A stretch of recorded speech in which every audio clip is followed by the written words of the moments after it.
meditation this morning, இந்த காலைவேளையில் நம்முடைய தியானத்துக்காக shall we turn to Hebrews the 11th chapter எபிரேயர் 11ஆம் அதிகாரம் and read verse 7. 7ஆம் வசனத்தை வாசிப்போம். விசுவாசத்தினாலே நோவா தற்காலத்திலே காணாதவைகளை குறித்து தேவ எச்சரிப்பு பெற்று பயபக்தி உள்ளவனாகி தன் குடும்பத்தை ரட்சிப்பதற்கு பேழையை உண்டு பண்ணினான். அதனாலே அவன் உலகம் ஆக்கினைக்குள்ளானது என்று தீர்த்து விசுவாசத்தினால் உண்டாகும் நீதிக்கு சுதந்திரவாளியானான். By faith Noah, being warned of God of things not seen as yet, moved with fear, prepared an ark to the saving of his house, by the which he condemned the world and became heir of the righteousness which is by faith. Praise be to God. கர்த்தருக்கு ஸ்தோத்திரம். In this chapter, especially Hebrews 11th chapter, we read how the Old Testament saints received many blessings by faith. விசேஷமாக இந்த எபிரேயர் 11ஆம் அதிகாரத்தில் பார்க்கும்போது எப்படி பழைய ஏற்பாடு பரிசுத்தவான்கள் விசுவாசத்தின் மூலமாய் பல ஆசீர்வாதங்களை பெற்றுக்கொள்ளான்னு பார்க்கிறோம். They received so many blessings. அவர்கள் எத்தனையோ ஆசீர்வாதங்களை பெற்றுக்கொண்டார்கள். And here we read about the blessing that Noah received. இங்கே நோவா பெற்றுக்கொண்ட ஆசீர்வாதத்தை குறித்து நாம் பார்க்கிறோம். Though there are so many things mentioned there, but I would like to bring your attention to the blessings that Noah received by faith. இங்கே அநேக ஆசீர்வாதம் குறிப்பிட்டிருந்தாலும் கூட நான் விசேஷமாக நோவா குறிப்பாக பெற்றுக்கொண்ட ஆசீர்வாதங்களை உங்களுக்கு நான் அதை குறிப்பாக சொல்ல விரும்புகிறேன். In the last portion of the verse, அந்த வசனத்தின் கடைசி பகுதியில் Noah became heir of the righteousness which is by faith. Noah விசுவாசத்தினால் உண்டான நீதிக்கு சுதந்திரவாளியானான். Praise be to God. கர்த்தருக்கு ஸ்தோத்திரம். Here we read how Noah was able to receive the righteousness that comes from God. இங்கே தேவனிடத்திலிருந்து வருகிறதான நீதியை எப்படி நோவா சுதந்திரித்து கொண்டான்னு பார்க்கிறோம். Praise be to God. கர்த்தருக்கு ஸ்தோத்திரம். And why all these things are mentioned? இந்த எல்லா காரியங்கள் ஏன் இந்த இடத்தில் குறிப்பிடப்பட்டிருக்கிறது? So that we may understand the mind of God. நாம் தேவனுடைய மனதை புரிந்து கொள்ளும்படியாய். And here Noah received the righteousness of God. இங்கே நோவா தேவனுடைய நீதியை பெற்றுக்கொண்டான். This morning we are going to substitute that word righteousness with another term. இன்று நீதி என்ற பதத்தை இன்னொரு பதத்தோடு கூட நாம் ஒத்து பேச போகிறோம். We are going to replace it. அதை மாற்றி அமைக்க போகிறோம். Or we are going to expound that term righteousness. அல்லாவிட்டால் அந்த பதமா நீதி என்ற பதத்தை நாம் விவரிக்க போகிறோம். Praise be to God. கர்த்தருக்கு ஸ்தோத்திரம். So what do you mean by righteousness? நீதி என்ற பதத்தின் அர்த்தம் என்ன? One important meaning is worthiness. ஒரு முக்கியமான குறிப்பு அர்த்தம் தகுதிப்படுத்துதல். Praise be to God. கர்த்தருக்கு ஸ்தோத்திரம். So we can say that Noah received that worthiness from God. நாம் இப்படி சொல்லலாம், நோவா தேவனிடத்திலிருந்து இந்த தகுதியை பெற்றுக்கொண்டான். In the same manner God wants us to receive that worthiness from him. அதே விதத்தில் நாம் எல்லாரும் தேவனிடத்திலிருந்து அந்த தகுதியை பெற வேண்டும் என்று கர்த்தர் விரும்புகிறார்.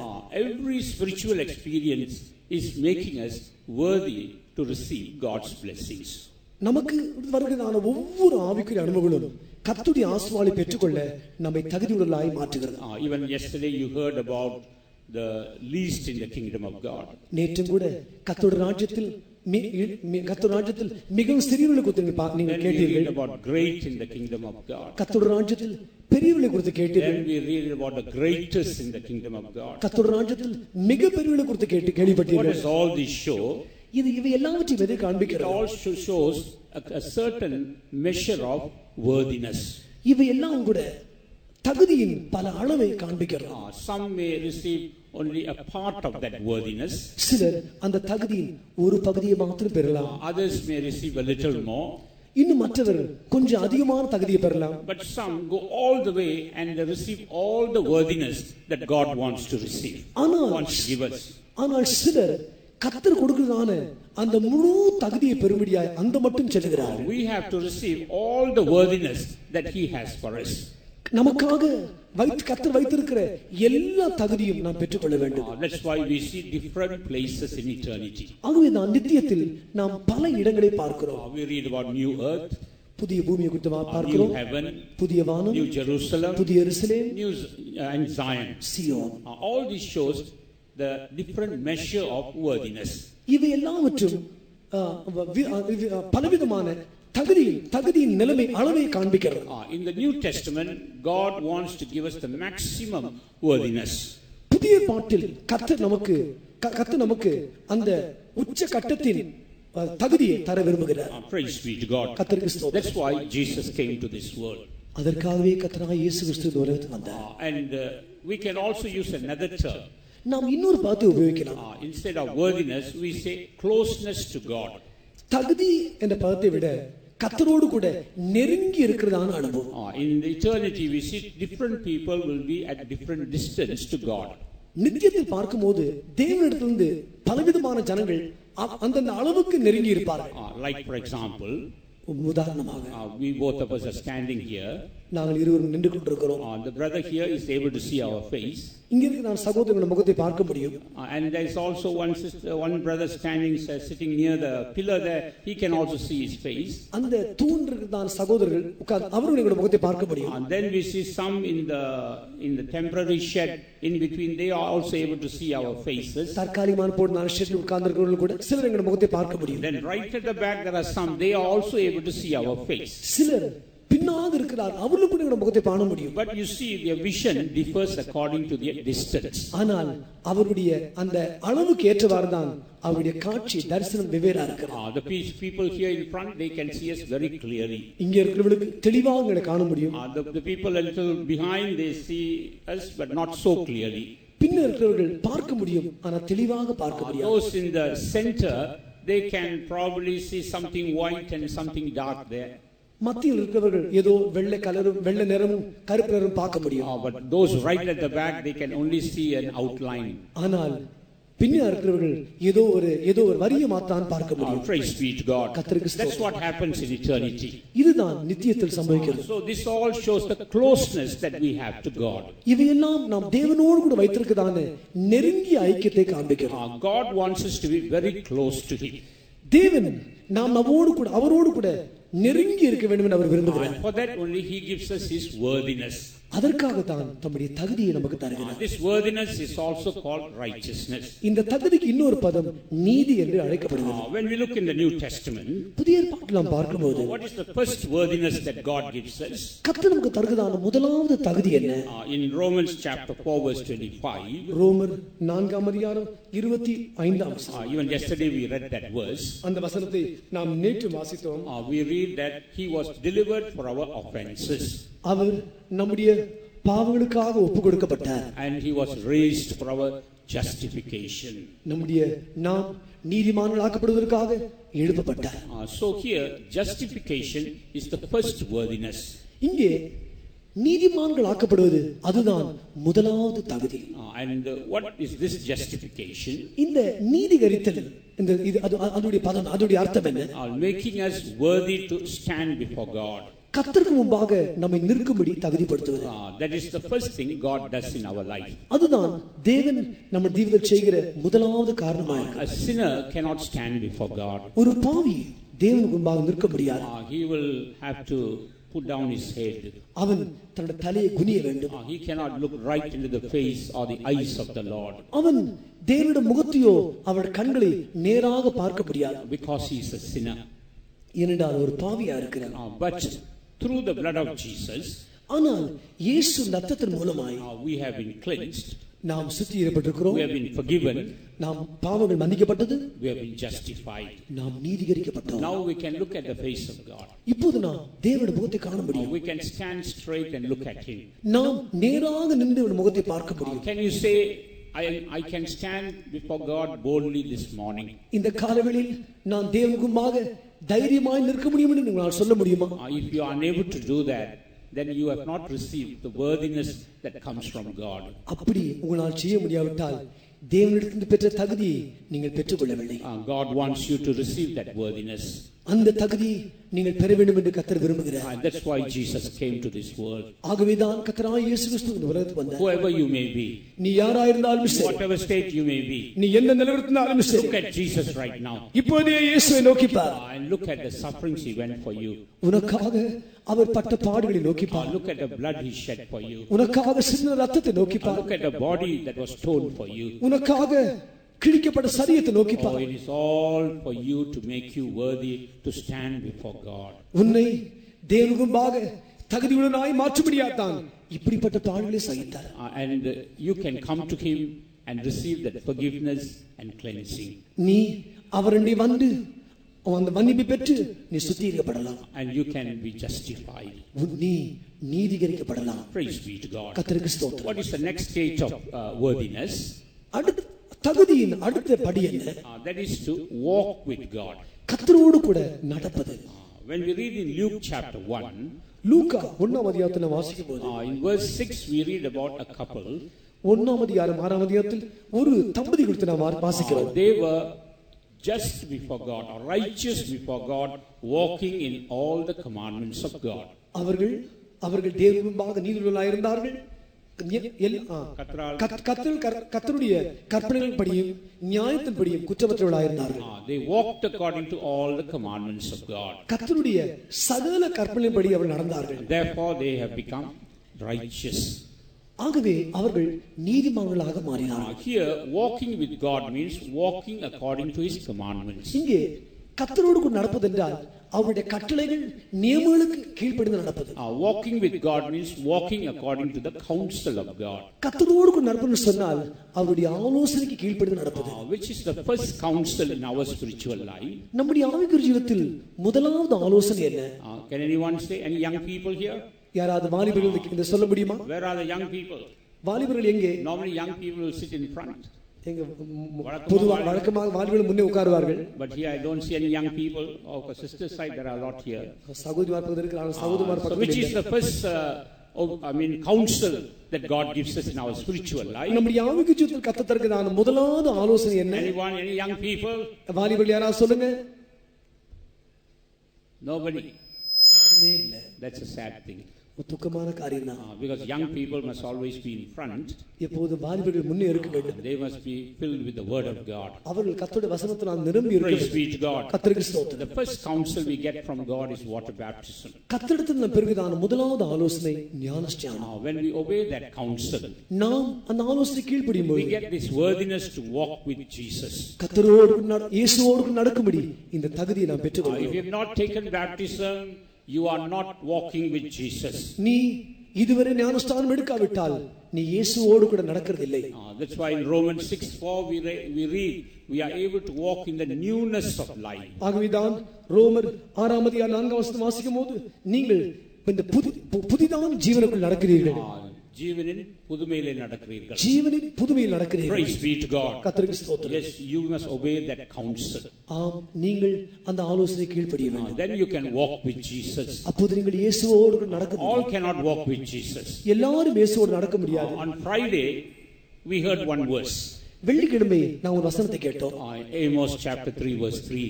ஆமோஸ் 3ஆம் அதிகாரம் 3ஆம் வசனம். Here there are no young people, otherwise I would like to make them to speak out those verses. இப்ப இங்க வாலிபர்கள் இல்லாவிட்டால் அந்த வசனத்தை சொல்லும்படியா நான் சொல்லுவேன். Here Amos 3:3 says, any sisters you can say what does it say without looking at the Bible? வேதாமத்தை பார்க்காதபடிக்கு ஆமோஸ் 3:3 அந்த வசனம் மனப்பாடமா சொல்ல முடியுமா? Anyone? யாராவது? Because you heard that on Friday. நீங்க வெள்ளிக்கிழமை வசனத்தை கேட்டீர்கள். I think you all must hear the word not only here but must be in your heart. நீங்கள் அதை கேட்பது மாத்திரமல்ல இருதயத்திலும் அதை வைக்க வேண்டும். Except two agree together, இரண்டு பேர் ஒருமனப்பட்டிருந்தால் ஒழிய they cannot walk together. ஒருமித்து நடந்து போக முடியாது. So we come into an agreement with Jesus when we obey his counsel. நாம் இயேசுவுடைய ஆலோசனை கீழ்ப்படியும் போது இயேசுவோடு கூட ஒரு உடன்படிக்கைக்குள் வருகிறோம். And we will be able to walk with him. அப்போது நாம் அவரோடு கூட நடந்து செல்ல முடியும். It is a worthiness given to us. இது நமக்கு கொடுக்கப்பட்டதான ஒரு தகுதியா இருக்கிறது. You see, sometimes you can see some dignitaries coming from other countries. சில பல நாடுகளிலிருந்து சில கனம் புரிந்த தலைவர்கள் வரும்போது you see then there will be people to walk with them. அவர்களோடு நடக்க முடியாத ஜனங்கள் இருப்பார்கள். All cannot walk with them. எல்லாரும் அவர்களோடு நடக்க முடியாது. Some will be allowed to walk side by side. சிலர் அவர்கள் இரு பக்கத்தும் நடக்க அனுமதிக்கப்படுவார்கள். Some can walk behind them. சிலர் அவர்கள் பின்பாக நடக்க அனுமதிக்கப்படுவார்கள். Some have to walk before them. சிலர் அவர்கள் முன்பாக நடக்க வேண்டும். But those who walk side by side must be of equal standard. ஆனால் அவருடைய இரு பக்கத்தில் இருந்து நடக்கிறவர்கள் தான் அவருடைய ஒரே அளவுக்கு அதே தகுதி உள்ளவர்கள். Praise be to God. கர்த்தருக்கு ஸ்தோத்திரம். In the same manner, அதே விதத்தில் if we are to walk with Jesus side by side, இயேசுவோடு கூட பக்கத்தில் நடக்க வேண்டும் என்றால் we need the counsel of God. நமக்கு தேவ ஆலோசனை தேவையா இருக்கிறது. We have to obey the counsel of God. நாம் கர்த்தருடைய ஆலோசனை கீழ்ப்படிய வேண்டும். Have you been obeying God's counsel in your life? உன்னுடைய ஜீவிதத்தில் நீ கர்த்தருடைய ஆலோசனை கீழ்ப்படுத்திக் கொண்டிருக்கிறாயா? Have you disobeyed any of the counsel that God gave you? கர்த்தருக்கு தந்த ஏதாவது ஆலோசனை நீ கீழ்ப்படிய வந்திருக்கிறாயா? If that be so, you have to come and ask pardon from the Lord. அப்படி இருக்கும் என்றால் நீ கர்த்தரிடத்தில் வந்து மன்னிப்பு கேட்க வேண்டும். And once again be united with Jesus. இன்னொரு முறை கர்த்தரோடு இயேசுவோடு கூட ஐக்கியப்பட வேண்டும். Say, Lord, I want to walk with you. ஆண்டவரே, நான் உம்மோடு நடக்க விரும்புகிறேன். It's a great honor to walk with Jesus. இயேசுவோடு கூட நடப்பது ஒரு பெரிய கனமா இருக்கிறது. So if there is a king walking, ஒரு ராஜா நடந்து கொண்டு போனால், if you are to walk with the king, ஒரு ராஜாவோடு நடந்து போக வேண்டுமானால், you need his permission. அவருடைய அனுமதி உனக்கு தேவை. That permission is called worthiness. அந்த அனுமதி தான் தகுதி என்று அழைக்கப்படுகிறது. And Jesus is just waiting to give you that worthiness. அந்த தகுதி கொடுக்கும்படி இயேசு உங்களுக்காக காத்துக்கொண்டே இருக்கிறார். But you must come to an agreement with him. ஆனால் நீங்கள் அவரோடு கூட ஒரு உடன்படிக்கைக்குள் வர வேண்டும். Unless you come to that oneness with Jesus, he cannot give you that worthiness. இயேசுவோடு கூட அந்த ஒரு மனத்துக்குள் நீங்க வராவிட்டால் அவரால் அந்த தகுதி உங்களுக்கு கொடுக்க முடியாது. Praise be to God. கர்த்தருக்கு ஸ்தோத்திரம். Therefore, if you have not obeyed the counsel of God, God is speaking to you this morning. ஆகவே இதுவரை நீ கர்த்தருடைய ஆலோசனைக்கு கீழ்ப்படியாவிட்டால் கர்த்தர் இந்த காலவெளியில் உன்னோடு கூட பேசிக் கொண்டிருக்கிறார். Not only in baptism, ஞானஸ்நானத்தில் மாத்திரமல்ல, in your life there are so many things God has been speaking to you. உன்னுடைய ஜீவிதத்தில் எத்தனையோ காரியங்களை கர்த்தர் உன்னோடு கூட பேசிக் கொண்டிருக்கிறார். Can you say, I have obeyed all that counsel which came from the Lord? கர்த்தரிடத்தில் வந்த எல்லா ஆலோசனையும் நான் கீழ்ப்படிந்தேன் நீங்கள் சொல்ல முடியுமா? If there is any counsel you have missed out this morning, you must come to the Lord and make a decision to obey that counsel. கர்த்தர் கொடுத்த ஆலோசனை ஏதாவது நீங்கள் தவறிவிட்டு இருந்தால் இந்த காலவெளியில் உங்களை தாழ்த்தி அறிக்கையிட்டு மறுபடியும் அந்த ஆலோசனை கீழ்ப்படிய உங்களை சமர்ப்பிக்க வேண்டும். Then you can have that righteousness to walk with Jesus. அப்போது இயேசுவோடு நடக்க அந்த நீதியை பெற்றுக் கொள்ளலாம். Only when you have that righteousness, you can walk all the way to New Jerusalem. அந்த நீதி இருந்தால் ஒழிய நீங்கள் புதிய எருசலேம் வரை நடந்து செல்லலாம். Unless you have that righteousness, you cannot reach Zion. அந்த நீதி உங்களுக்கு இருந்தால் ஒழிய நீங்கள் சீயோனை போய் அடைய முடியாது. Praise be to God. கர்த்தருக்கு ஸ்தோத்திரம். What's another aspect of the righteousness of God? நீதியின் இன்னொரு அம்சம் என்ன? That is to sit with Christ. கிறிஸ்துவோடு கூட உட்காருவது. In Ephesians chapter 2 verse 6, எபேசியர் 2 அதிகாரம் 6 வசனம். and there we read that he has raised us up together with him and made us to sit together with him in heavenly places. நாம் இந்த இடத்தில் என்ன வாசிக்கிறோம்? அவர் கிறிஸ்து இயேசுக்குள் அவர் தம்முடைய தைரியம் அவரோடு கூட எழுப்பி அவரோடு கூட உன்னதங்களிலே உட்காரவும் செய்திருக்கிறார். Praise be to God. கர்த்தருக்கு ஸ்தோத்திரம். He has raised us up together with Jesus. அவரோடு கூட நாம் கிறிஸ்துவுக்குள் நம்மை எழுப்ப செய்திருக்கிறார். Then he has made us to sit together with him. உன்னதங்களில் அவரோடு கூட உட்கார செய்திருக்கிறார். That experience we get through the baptism of the Holy Spirit. பரிசுத்தாவின் அபிஷேகத்தின் மூலமாய் இந்த அனுபவத்தை நாம் பெற்றுக்கொள்கிறோம். So baptism of the Holy Spirit gives us this worthiness to sit with Christ. பரிசுத்தாவின் அபிஷேகம் பெற்றபோது இந்த தகுதி நம்மை கிறிஸ்துவோடு கூட உட்கார்ந்தான தகுதியை கொடுக்கிறது. And sitting with Christ, what do we do? கிறிஸ்து உன்னதில் உட்கார்ந்து கொண்டு நாம் என்ன செய்கிறோம்? Do we just sit there and do nothing? நாம் அவரோடு உட்கார்ந்து கொண்டு ஒன்று செய்யாமல் இருப்போமா? In John the Gospel chapter 12, if you read verses 1 and 2, யோவான் 12 அதிகாரம் 1 2 வசனத்தை வாசிக்கும்போது there we see Lazarus was sitting with Jesus. அங்கே லாசரு இயேசுவோடு உட்கார்ந்திருப்பதை நாம் பார்க்கிறோம். What was he doing? அவன் என்ன செய்து கொண்டிருந்தான்? Anyone? What was Lazarus doing sitting with Jesus? இயேசுவோடு உட்கார்ந்து லாசரு என்ன செய்து கொண்டிருந்தான்? Doing nothing or sleeping? அவன் தூங்கி கொண்டிருந்தாரா? What was he doing? என்ன செய்து கொண்டிருந்தார்? He was dining with Jesus. இயேசுவோடு கூட பந்தியில் உட்கார்ந்து சாப்பிட்டு கொண்டிருந்தார். Yes, Jesus wants us to dine with him. ஆம், நாம் அவரோடு கூட பந்தியில் அவரோடு கூட புசிக்கும்படியாய் இயேசு வாஞ்சிக்கிறார். Dining with Jesus means sharing all the blessings that Jesus has. இயேசுவோடு கூட பந்தியில் இருந்து அவரோடு கூட புசிப்பது கர்த்தர் இயேசு நமக்காக வைத்திருக்கிற எல்லா ஆசீர்வாதங்களையும் பெற்றுக்கொள்வதை காண்பிக்கிறோம். Praise be to God. கர்த்தருக்கு ஸ்தோத்திரம். We cannot receive the blessings of God directly. நாம் கர்த்தருடைய ஆசீர்வாதங்களை நேரடியாய் பெற்றுக்கொள்ள முடியாது. We have to only receive it through Jesus. நாம் ஆசீர்வாதங்களை இயேசு கிறிஸ்துவின் மூலமாய் பெற வேண்டும். Because all the blessings blessings are given into the hands of Jesus. ஏனென்றால் எல்லா ஆசீர்வாதங்கள் கிறிஸ்துவின் கையில் கொடுக்கப்பட்டிருக்கிறது. Now when we sit with him, we can go on eating of those blessings. நாம் கிறிஸ்துவோடு கூட ஒன்றாக உட்காரும்போது எல்லா ஆசீர்வாதங்களை ஒன்றொன்றாக நாம் புசிக்கலாம். Praise be to God. கர்த்தருக்கு ஸ்தோத்திரம். That's why writing to the church, what is to the Laodicean church, what does the Spirit of God say, or the Lord says? பரிசுத்த ஆவியானவர் லவோதிக்கா சபைக்கு எழுதும்போது என்ன சொல்கிறார்? Behold, I stand at the door and knock. இதோ நான் கதவண்டை நான் வாசலில் நின்று கதவை தட்டுகிறேன். If any man hear my voice and open, I will come into him and sit with him and sup with him. ஒருவரின் சத்தத்தை கேட்டு கதவை திறந்தால் அவனிடத்தில் நான் பிரவேசித்து அவனோடு கூட போஜனம் பண்ணுவேன். And he will sup with me. அவனும் என்னோடு போஜனம் பண்ணுவான். Yes, we have to open our hearts to Jesus this morning. ஆம், இந்த காலவேளையில் நாம் நம்முடைய இருதயத்தின் கதவை திறக்க வேண்டும். Not only receiving the Holy Spirit, பரிசுத்த அபிஷேகத்தை பெறுவது மாத்திரமல்ல, but to enjoy all the blessings that are in Jesus Christ. கர்த்தராகிய இயேசு கிறிஸ்துவுக்கு தான் எல்லா ஆசீர்வாதங்களையும் நாம் அனுபவிக்க வேண்டும். This is also called a righteousness. இதுவும் கூட நீதி என்று அழைக்கப்படுகிறது. It's also called a worthiness.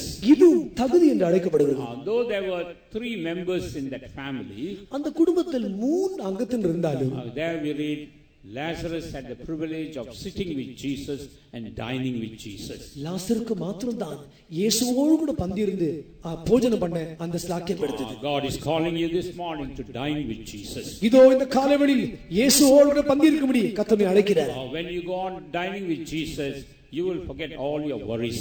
இயேசுவோடு கூட உட்கார்ந்து போஜனம் பண்ணும்போது உன்னுடைய எல்லா கவலைகளையும் மறந்து விடுவாய். You will forget all your burdens. உன்னுடைய எல்லா பாரங்களையும் மறந்து விடுவாய். Even your sickness you will forget. உன்னுடைய வியாதியை நீ மறந்து விடுவாய். Once I heard a testimony. ஒரு சாட்சி எப்படி நான் கேட்டேன். There was one man who was one of our believers who broke his arm. நம்முடைய ஒரு விசுவாசி அவர்கள் தன்னுடைய கையை உடைத்துக் கொண்டார். And he was seated in the meeting. அவர் கூட்டத்தில் உட்கார்ந்து கொண்டிருந்தார். And the pastor conducting the meeting said, let everybody be filled with the Holy Spirit. கூட்டத்தில் நடத்துகிறதான பாஸ்டர் இப்படி சொன்னார், எல்லாரும் பரிசுத்த ஆவியினால் நிரப்பப்படுங்கள். Don't be like wet fowls. நீங்கள் அந்த நனைந்த கோழியை போல இருக்காதீங்க. All be filled with the Spirit of God. எல்லாரும் கர்த்தருடைய ஆவியால் நிரப்பப்படுங்க. And if the Spirit of God moves your body, you move according to that the Holy Spirit. கர்த்தருடைய ஆவி உங்களுடைய சரீரத்தை எப்படி அசைக்க சொல்கிறாரோ அதே விதத்தில் அசையுங்கள். And this brother who was had broken his hands, இந்த கைவடிந்த சகோதரன், he was in bandage, கையெல்லாம் பேண்டேஜ் போட்டு கொண்டிருந்தார். Pain, வேதனையோடு நிறைந்திருந்தார். he was there so many days, எத்தனையோ நாட்கள் அப்படி இருக்கிறார். because the hands were not healed. அவருடைய கை சுகமாகாதனால் it was broken and it was just plastered. கை உடைந்து அது அவர்கள் plaster போட்டிருக்கிறார்கள். But there the Lord spoke to him once, I'm going to heal you. அங்கே கர்த்தர் ஒருவரோடு பேசினார், நான் உன்னை குணமாக்க போகிறேன். And he was waiting for the healing. அந்த சுகமாக்குறதுக்காக காத்து கொண்டிருந்தார். Suddenly the Holy Spirit came upon him. சடுதியாய் கர்த்தருடைய வல்லமை இறங்கினது. And he started clapping his hands. கைகளை அடிக்க தொடங்கினார். And because all were filled in the Spirit, nobody noticed that. எல்லாரும் ஆவியில் இருந்தபடியால் அவர் குறிப்பாக யாரும் கவனிக்கவில்லை. But his hands were healed. அவருடைய கைகள் சுகமானது. He was rejoicing in the Lord. அவர் கர்த்தருக்குள் களி கூர்ந்து கொண்டிருந்தார். And that person is still alive. அந்த நபர் இன்னும் ஜீவனோடு இருக்கிறார். Praise be to God. கர்த்தருக்கு ஸ்தோத்திரம். So when we dine with Jesus, நாம் இயேசுவோடு கூட போஜனம் பண்ணும்போது forget our sorrows, நம்முடைய துக்கங்களை மறப்போம். forget our sickness, நம்முடைய வியாதியை மறந்து போவோம். and everything will be forgotten. எல்லா காரியங்களும் மறக்கப்படும். What a joyful experience to dine with Jesus. இயேசுவோடு கூட போஜனம் பண்ணுவது எவ்வளவு ஒரு சந்தோஷமான அனுபவம். Tell the Lord, Lord, I want to dine with you. இயேசு கர்த்தரோடு கூட இப்படி சொன்ன, ஆண்டவரே நான் உம்மோடு கூட போஜனம் பண்ண விரும்புகிறேன். Praise be to God. கர்த்தருக்கு ஸ்தோத்திரம். Another experience, இன்னொரு அனுபவம், another aspect of righteousness or worthiness. நீதி அல்லாது தகுதியின் இன்னொரு பகுதி அம்சம் என்னவென்றால், in Romans chapter 5 verse 21, ரோமர் 5:21, there we see, here we are given the worthiness to reign with Jesus. இங்கே இயேசுவோடு கூட ஆளுகை செய்யும்படியாய் நமக்கு ஒரு தகுதி கொடுக்கப்படுகிறது. That is another experience. அது இன்னொரு அனுபவம். To reign with Jesus. இயேசுவோடு கூட ஆளுகை செய்யும். Not everybody can go and sit on the throne and reign with the எல்லாரும் போய் ராஜாவோடு கூட சிங்காசனம் உட்கார்ந்து ஆளுகை செய்ய முடியாது. But here Jesus is giving us that worthiness. ஆனால் இங்கே இயேசு அந்த தகுதி நமக்கு கொடுக்கிறார். Through his grace is giving us. அவருடைய கிருபையினால் தகுதியை கொடுக்கிறார். Here the word of God says grace reigns through righteousness. இங்கே கர்த்தருடைய வசனம் சொல்கிறது, கிருபை நீதியினால் ஆளுகை செய்கிறது. That grace comes into us. அந்த கிருபை நமக்குள் வருகிறது. You may think, Lord, I have been always under bondage to this particular character. இவர்கள் இப்படி சொல்லலாம், ஆண்டவரே அந்த குறிப்பிட்ட சுபாவத்துக்கு நான் எப்போதும் கட்டப்பட்ட அடிமையா இருக்கிறேன். Every time I try to overcome, but within a day I am again defeated. இந்த சுபாவத்தை மேற்கொள்ள விரும்புகிறேன், ஆனால் ஒரே நாளில் தோல்வி அடைந்து விடுகிறேன். But this morning God has brought special grace. ஆனால் அந்த காலவெளியில் ஒரு விசேஷ கிருபையை கர்த்தர் கொண்டு வந்திருக்கிறார். What's the name of this grace? இந்த கிருபையின் பெயர் என்ன? Reigning grace. ஆளுகை செய்கிற கிருபை. Reigning grace. ஆளுகை செய்கிற கிருபை. God is giving you the reigning grace this morning. இதோ இந்த காலவெளியில் ஆளுகை செய்கிற கிருபையை கர்த்தர் தருகிறார். You can reign over every evil character. சகல பொல்லாத சுபாவத்தின் மேல் ஆளுகை செய்யலாம். Don't try to reign over others. மற்றவனை ஆளுகை செய்ய முயற்சிக்காதே. Reign over the evil character. பொல்லாத சுபாவத்தின் ஆளுகை செய். Then you can see a new joy coming into you. அப்போது உனக்குள்ள ஒரு புதிய சந்தோஷம் வருகிறதை நீ காணலாம். Praise be to God. கர்த்தருக்கு ஸ்தோத்திரம். Before we could reign with Christ eternally, நித்தியமாய் கிறிஸ்துவோடு கூட ஆளுகை செய்ய முன்பாக, before we could reign with Christ in the millennium, 1000 வருஷ அரசாட்சி கிறிஸ்துவோடு கூட ஆளுகை செய்ய முன்பாக, let us reign over all evil characters while we are on this earth by the grace of God. இந்த பூமியில் ஜீவிக்கும் போதே நமக்கு விரோதமாய் போராடுற எல்லா பொல்லாசோடு விரோதமாய் நாம் ஆளுகை செய்து கிருபையினால் ஆளுகை செய்வோமாக. And that is done through the grace of God. அது கிருபையினால் மாத்திரமே செய்யப்படுகிறது. And it is given to us as righteousness or worthiness. அது நமக்கு நீதியாக தகுதியாக கொடுக்கப்படுகிறது. That worthiness comes through Jesus. அந்த தகுதி இயேசுவிலிருந்து வருகிறது. When we believe what Christ has done for us, நமக்காக இயேசு என்ன செய்தார்னு விசுவாசிக்கும் போது we get this worthiness. இந்த தகுதியை நாம் பெற்றுக்கொள்கிறோம். Praise be to God. கர்த்தருக்கு ஸ்தோத்திரம். And one more important worthiness, இன்னொரு முக்கியமான தகுதி. that's, of course there are so many types of worthiness. One important worthiness, தகுதியில் எத்தனையோ அம்சம் உண்டு. ஒரு முக்கியமான அம்சம், the worthiness to escape all the dangers that are going to come upon this world. இந்த உலகத்தில் வரப்போகிற எல்லா தீங்குக்கும் நாம் தப்பும்படிதான தகுதி. The worthiness to stand before God when Jesus comes. கர்த்தராகிய இயேசு கிறிஸ்து வரும்போது அவர் முன்பாக நிற்கிறதான தகுதி. In Luke chapter 21 verse 36, லூக்கா 21ஆம் அதிகாரம் 36ஆம் வசனம். there we see that we must be counted worthy to escape all these things that is going to come upon this world. இனிமேல் சமீபங்களிலெல்லாம் நாம் அவருக்கு முன்பாக நிற்கிற பாத்திரவான்களாய் மாற வேண்டும். And we must be found worthy to stand before Jesus. நாம் இயேசு முன்பாக நிற்க பாத்திரவான்களாய் மாற வேண்டும். Even to stand before Jesus when he comes the second time, that's called a worthiness. இரண்டாம் முறை இயேசு வெளிப்படும் போது அவருக்கு முன்பாக நிற்பதும் அது நமக்கு தகுதி, நம்முடைய தகுதியை காண்பிக்கிறது. That's why we are gathered here. ஆகவே தான் நாம் கூடி இருக்கிறோம். We have left everything and gathered in God's presence that God may give us this worthiness. நாம் எல்லாவற்றையும் விட்டு நிறுத்தி வந்திருக்கிறோம் எதற்காக என்றால் இந்த தகுதியை நாம் பெறும்படியாய். We must look at it from different angles. அதை நாம் பல கோணங்களில் நாம் பார்க்க வேண்டும். Praise be to God. கர்த்தருக்கு ஸ்தோத்திரம். When we say, oh, you must go and fight the battle and overcome, some say, Lord, I've been fighting but always I'm losing the battle. நீ போய் யுத்தத்தை செய்து ஜெயம் சொன்னால் சில சொல்ற, ஆண்டவரே நான் எப்போதும் யுத்தம் பண்ணிக்கொண்டே இருக்கிறேன் ஆனா தோல்விதான் அடையுது. But here when you say it's a worthiness that comes from God, ஆனால் இங்கே கர்த்தரிடமிருந்து ஒரு தகுதி வருதுன்னு சொல்லும்போது, when you say grace is coming from God, கர்த்தரிடமிருந்து ஒரு கிருபை வருதுன்னு சொல்லும்போது we get an encouragement, நமக்கு ஒரு தைரியம் உண்டாகும், we get a new strength, நமக்கு ஒரு புதிய பலம் உண்டாகும். Yes, it's a worthiness that God gives you. ஆம், கர்த்தருக்கு தருகிறான் தகுதி இதுவே. Lord, give me that worthiness to stand when you come in the mid-air. நீ மத்தியாத்தில் வரும்போது உமக்கு முன்பாக நிற்கும்படி அந்த தகுதி எனக்கு தாரும். Yes, God is willing to give you that worthiness. ஆம், அந்த தகுதி கர்த்தர் தர விரும்புகிறார். You can be the weakest person. நீ ஒருவேளை ஏற்றும் பலவீனமான மனுஷனாக இருக்கலாம். God is able to give you that worthiness. ஆனால் அந்த தகுதி கர்த்தர் தர விரும்புகிறார். He wants to give you that grace. அந்த கிருபையை கர்த்தர் தர விரும்புகிறார். He wants to make you able to escape all the evil that's going to come upon this world. இந்த உலகத்தில் வரப்போகிற எல்லா தீங்குக்கு தப்பும்படியா தகுதி தர விரும்புகிறார். Praise be to God. கர்த்தருக்கு ஸ்தோத்திரம். If you believe, you can see that grace coming into your life. நீ விசுவாசித்தால் அந்த கிருபை உன் ஜீவிதத்தில் நீ காணலாம். Praise be to God. கர்த்தருக்கு ஸ்தோத்திரம். And what is that worthiness that Noah received? Noah பெற்றுக்கொண்டதான தகுதி என்ன? We read that he became heir of righteousness. அவன் அந்த நீதிக்கு பாத்திரனாய் மாறினான். நீதிக்கு சுதந்திரவாளியாய் மாறினான். And what is that righteousness? அந்த நீதி எதை காண்பிக்கிறது? That righteousness is the worthiness to escape the destruction that came upon the world by water. ஜலத்தினால் வந்த தீங்குக்கு தப்பினதான அந்த தகுதியான தகுதி.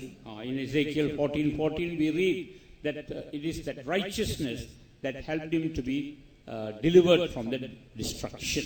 எசேக்கியேல் 14 வாசிக்கும் போது அந்த நீதி தான் அவனை அந்த தீங்கிலிருந்து தப்புவித்தது. Praise be to God. கர்த்தருக்கு ஸ்தோத்திரம். So in the same manner, God is able to give us that righteousness which helps us to escape all the destruction that's going to come upon this world. அதே விதமாக இந்த உலகத்தில் வரப்போகிறதான எல்லா அழிவுக்கு தப்பும்படியாய் கர்த்தர் இந்த விசுவாசத்தை இந்த நீதியை நமக்கு தர விரும்புகிறார். When we read in the word of God, கர்த்தருடைய வசனத்தை நாம் பார்க்கும்போது we see that this destruction that came from the water is a type to the coming destruction that's going to come upon this world. ஜலத்தினால் வந்த அந்த அழிவு வரப்போகிற ஒரு பேர் அழிவுக்கு இது ஒரு அடையாளமா இருக்கிறது. And the coming judgment is going to be by fire. வரப்போகிற நியாய தீர்ப்பு அது அக்கினியினால் இருக்க போகிறது. When we read in 2 Peter 3rd chapter, 2 பேதுரு 3ஆம் அதிகாரத்தை வாசிக்கும்போது if you read from verses 5 to 7, 5-7 வசனத்தை வாசிக்கும்போது read those verses please. அந்த வசனத்தை செய்து வாசியுங்கள். பூர்வ காலத்தில் தேவனுடைய வார்த்தையினாலே வானங்களும் ஜலத்தினின்று தோன்றி ஜலத்தினாலே நிலை கொண்டிருக்கிற பூமியும் உண்டாயினவென்பதையும் அப்பொழுது இருந்த உலகம் ஜலப்பிரளயத்தினாலே அழிந்ததென்பதையும் மனதார அறியாமல் இருக்கிறார்கள். இப்பொழுது இருக்கிற வானங்களும் பூமியும் அந்த வார்த்தையினாலேயே அக்கினிக்கு இரையாக வைக்கப்பட்டு தேவ பக்தி இல்லாதவர்கள் நியாயம் தீர்க்கப்பட்டு அழிந்து போகும் நாள் வரைக்கும் காக்கப்பட்டிருக்கிறது. For this they willingly are ignorant of that by the word of God the heavens were of old, and the earth standing out of the water in the water and in the water, whereby the world that then was being overflowed with water perished, but the heavens and the earth which are now by the same word are kept in store, reserved unto fire against the day of judgment and perdition of ungodly men. So here this world is kept for destruction by fire. இந்த பூமியானது அக்கினிக்கு இரையாக வைக்கப்பட்டிருக்கிறது. And you heard in the testimony, every gold and silver they are going to be burnt and become ashes. சாட்சியில் கேட்டீர்கள், எல்லா வெள்ளியும் பொன்னும் அவைகள் எரிக்கப்பட்டு சாம்பலாக மாறப்படும். And that day is going to come very soon. இதோ வெகு சீக்கிரம் அந்த நாள் வரப்போகிறது. But we have to escape that judgment. ஆனால் அந்த நியாய தீர்ப்புக்கு நாம் தப்ப வேண்டும். And our judgment as God's people, தேவனுடைய ஜனங்களாக நம்மை வரப்போகிற நியாய தீர்ப்பு is the coming of the Lord. அது கர்த்தருடைய வருகை, The secret coming of the Lord. கர்த்தருடைய ரகசியமான வருகை. In the secret coming of the Lord, if we are not caught up, ரகசிய வருகையில் நாம் எடுத்துக்கொள்ளப்படாவிட்டால் what will happen? என்ன சம்பவிக்கும்? We have to go through that awful tribulation and destruction that's going to come upon this world. இந்த உலகத்தில் வரப்போகிறதான பயங்கரமான உபத்திர காலத்தின் அழிவுக்கு நாம் சந்திக்க வேண்டியதாக இருக்கும். And Jesus also explained it in Luke chapter 17. அதை கர்த்தராகிய இயேசு கிறிஸ்து லூக்கா 17 விவரித்து சொல்கிறார். From verses 26 to 30, if you read for yourself. 17, 24, 30 வசனம் நீங்கள் தானே வாசித்துக் கொண்டு 26 இருந்து 30. 24, 30 வசனம் வரை. There we see Jesus explains how the people behaved during the time of Noah. அங்கே நோவாவின் நாட்கள் ஜனங்கள் எப்படி நடந்தாலும் இயேசு விவரித்து சொல்கிறார். And how they were suddenly taken by the destruction. எப்படி சடுதியாய் அவர்கள் அழிந்து போனார் என்று பார்க்கிறோம். And he gives us a warning. ஒரு எச்சரிப்பை தருகிறார். That we should also be careful, because the coming of the Lord also is going to be like that. கர்த்தருடைய வருகையும் அப்படியே இருக்கபடினால் நாமும் கூட மிகவும் கவனமாக இருக்கணும்னு சொல்கிறார். Praise be to God. கர்த்தருக்கு ஸ்தோத்திரம். Once I was giving the same message. இதே தூதை ஒரு இடத்துல நான் கொடுத்து கொண்டிருந்தேன். And after the meeting one sister came. கூட்டம் முடிந்த ஒரு சகோதரி என்னை பார்க்க வந்தார். She was quite a prominent person. ஒரு முக்கியமான ஆள் தான். And she told me, Pastor, I would like to desire two things from you. அவர் சொன்னார், பாஸ்டர் உங்களிடத்தில் நான் இரண்டு காரியங்களை வாஞ்சிக்கிறேன். One is, don't always say that the Lord is going to come and frighten us. ஒன்று, எப்போதும் கர்த்தர் வரப்போகிறார் என்று பயமுறுத்தாதீங்க. You are frightening us. எங்களை எப்போதும் பயமுறுத்துகிறீங்க. Therefore I don't find that feel at ease to be in the meeting. ஆகவே இந்த கூட்டத்தில் இருப்பது எனக்கு ஒரு சந்தோஷமா இல்லை. And secondly, இரண்டாவது, you must not always say that God is going to destroy all these things, the gold and silver, and tell us not to put on all these things. எப்போதும் கர்த்தர் பொன்னு வெள்ளியும் அழிக்க போகிறார், ஆபரணங்களை போடாதீங்க, இப்படி எல்லாம் சொல்லாதீங்க. If you don't do these two things, இந்த ரெண்டு காரியங்களை நீங்க செய்யாவிட்டால் I will bring all my people to your church. நான் எங்களுடைய எல்லா ஆட்களையும் உங்க சபை கொண்டு வந்துருவேன். Praise be to God. கர்த்தருக்கு ஸ்தோத்திரம். But we can't do that because Jesus himself spoke about it. நாம் அப்படி செய்ய முடியாது என்றால் இயேசுதானே இதை பேசிவிட்டார். And we have to tell whatever the Lord has spoken. கர்த்தர் எதை பேசினாரோ அதை மாத்திரம் நாம் பேச முடியும். And if the sudden destruction comes, then we must be clear from the blood of the people. சடுதியான அடி வரும் என்றால் நாங்கள் ஜனங்களுடைய இரத்தப்படிக்கு நாங்கள் தப்பி இருக்க வேண்டும். That's why we go on speaking on these things. ஆகவே நான் இந்த காரியத்தினால் மறுபடியும் பேசுகிறோம்.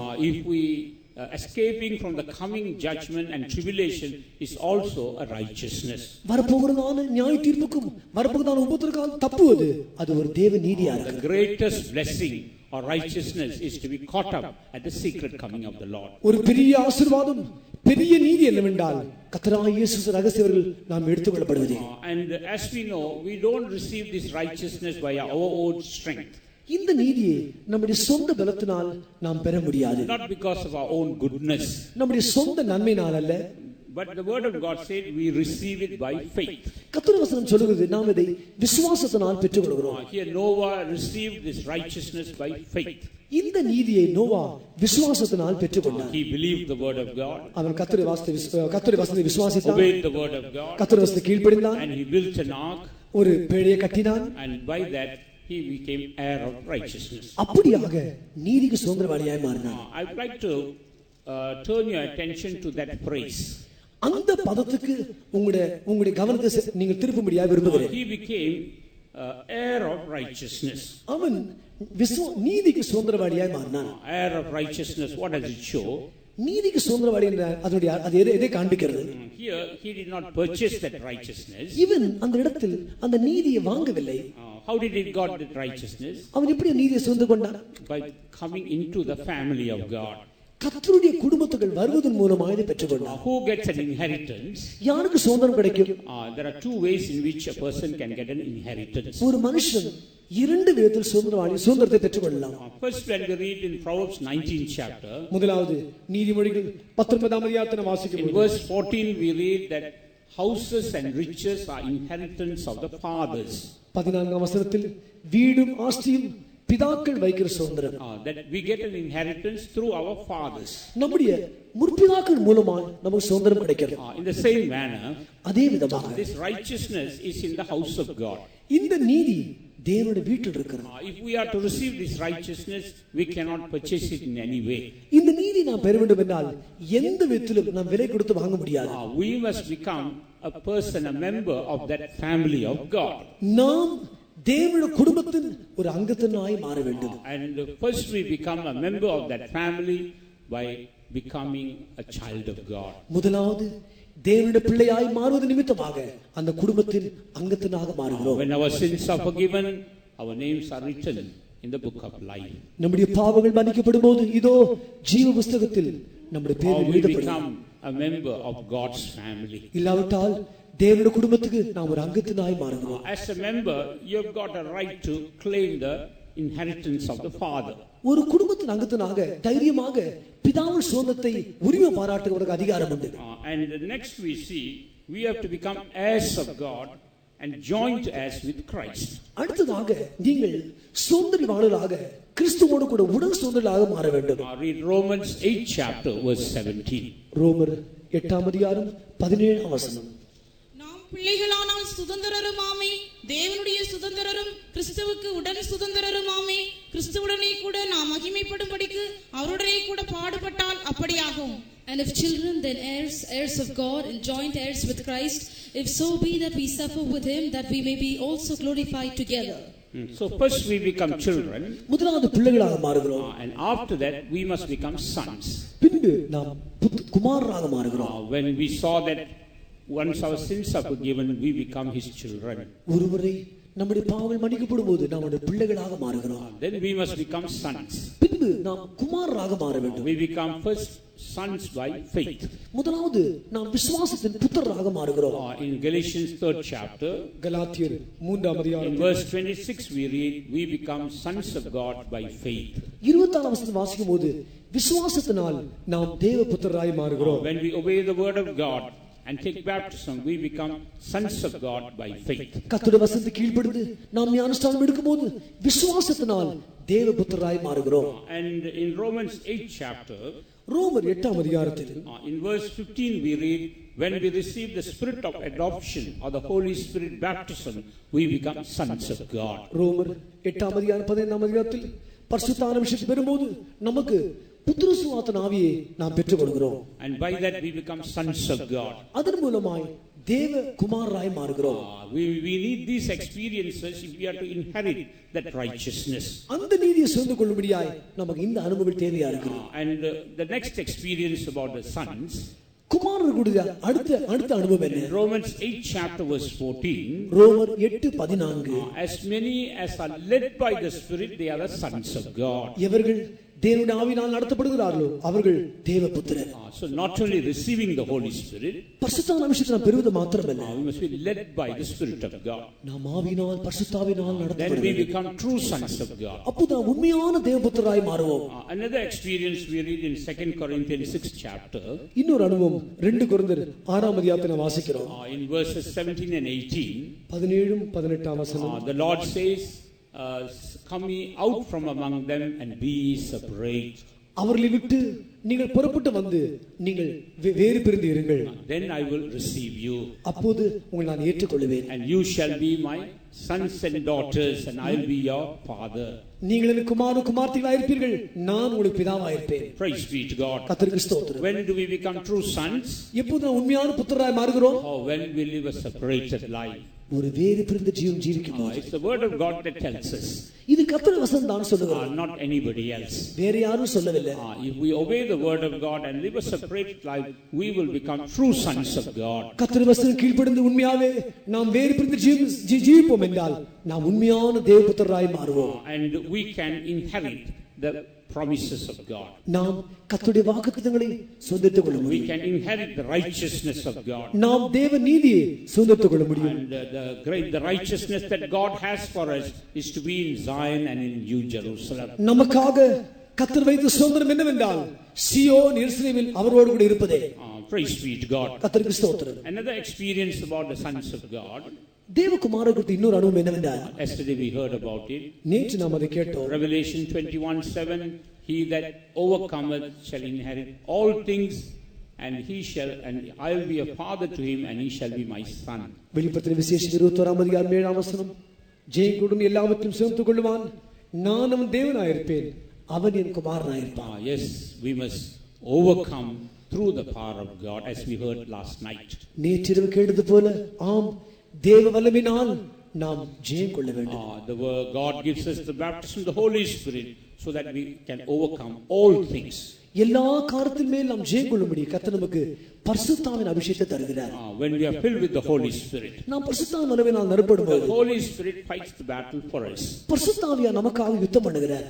We need not fight, but the Holy Spirit fights through us. நாம் யுத்தம் பண்ண வேண்டாம், நம் மூலமாய் ஆவியானவர் யுத்தம் பண்ணுகிறார். That's why we have to be filled with the Holy Spirit. ஆகவேதான் நாம் கர்த்தர் பரிசுத்தாவினால் நிரப்பப்பட்டிருக்க வேண்டும். We must be led by the Holy Spirit. ஆவியினால் நடத்தப்பட வேண்டும். And then only he will fight the battle for us. அப்போதுதான் நமக்காக ஒரு யுத்தம் பண்ணுவார். And in John the Gospel chapter 16, யோவான் சுவிசேஷம் 14ஆம் அதிகாரம், in verse 33, Jesus says, be of good cheer, I have overcome the world. 33ஆம் வசனத்தில் இயேசு சொல்கிறார், நீங்கள் திடன் கொள்ளுங்கள், உலகத்தை நான் ஜெயித்தேன். I have overcome the world. நான் உலகத்தை ஜெயித்தேன். Therefore be of good cheer. ஆகவே திடன் கொள்ளுங்கள். What does that mean? அதனுடைய அர்த்தம் என்ன? I have overcome the world, you shall also overcome the world. நான் உலகத்தை ஜெயித்தேன், நீங்களும் உலகத்தை ஜெயிப்பீர்கள். I have overcome the world, therefore I give you that power to overcome the world. நான் உலகத்தை ஜெயித்தேன், ஆகவே நீங்களும் உலகத்தை ஜெயிக்கும்படி உனக்கு அதிக வல்லமையை தருகிறேன். Praise be to God. கர்த்தருக்கு ஸ்தோத்திரம். So when we believe that word, அந்த வார்த்தையை நாம் விசுவாசிக்கும்போது we can see an overcoming life coming into us. நமக்குள் ஒரு ஜெயம் வருவதை நாம் காணலாம். And we can overcome all things and receive the righteousness of God. நாம் எல்லாவற்றையும் ஜெயம் கொண்டு தேவ நீதியை நாம் சேர்ந்து கொள்ளலாம். What's another way of receiving this righteousness? இந்த நீதியை பெற்றுக்கொள்ற வேறொரு வழி என்ன? How to inherit this righteousness? இந்த நீதியை எப்படி சுதந்திரத்துக் கொள்வது? Earlier we saw by becoming a member in that family, we receive that righteousness. முன்பு நாம் கேட்டது பூர்வமாக தேவனுடைய குடும்பத்தின் அங்கத்தினாய் மாறுவதன் மூலமாய் நாம் சுதந்திரத்தை பெற்றுக் கொள்கிறோம். But now there's another way. Christ has opened for us to receive that inheritance. இப்போது அந்த சுதந்திரத்தை பெற்றுக்கொள்ளும்படியாக கிறிஸ்து நமக்கு இன்னொரு வழியை திறந்து வைத்திருக்கிறார். If you read in Hebrews 9th chapter, எபிரேயர் 9ஆம் அதிகாரத்தை வாசிக்கும்போது if you read in verses 15 and 16, 15-16 வசனங்கள். ஆகையால் முதலாம் உடன்படிக்கையின் காலத்திலே நடந்த அக்கிரமங்களை நிவர்த்தி செய்யும் பொருட்டு அவர் மரணமடைந்து அழைக்கப்பட்டவர்கள் வாக்குத்தத்தம் பண்ணப்பட்ட நித்திய சுதந்திரத்தை அடைந்து கொள்வதற்காக புது உடன்படிக்கையின் மத்தியஸ்தராயிருக்கிறார். ஏனென்றால் எங்கே மரண சாதனம் உண்டோ அங்கே அந்த சாதனத்தை எழுதினவனுடைய மரணமும் உண்டாக வேண்டும். And for this cause he is a mediator of the New Testament, that by means of death for the redemption of the transgressions that were under the first testament, they which are called might receive the promise of eternal inheritance. For where a testament is, there must also of necessity be the death of the testator. So in the 16th verse we read that he has written a testament. இந்த 14ஆம் வசனம் வாசிக்கும்போது அவர் ஒரு சாசனத்தை எழுதி இருக்கிறார்.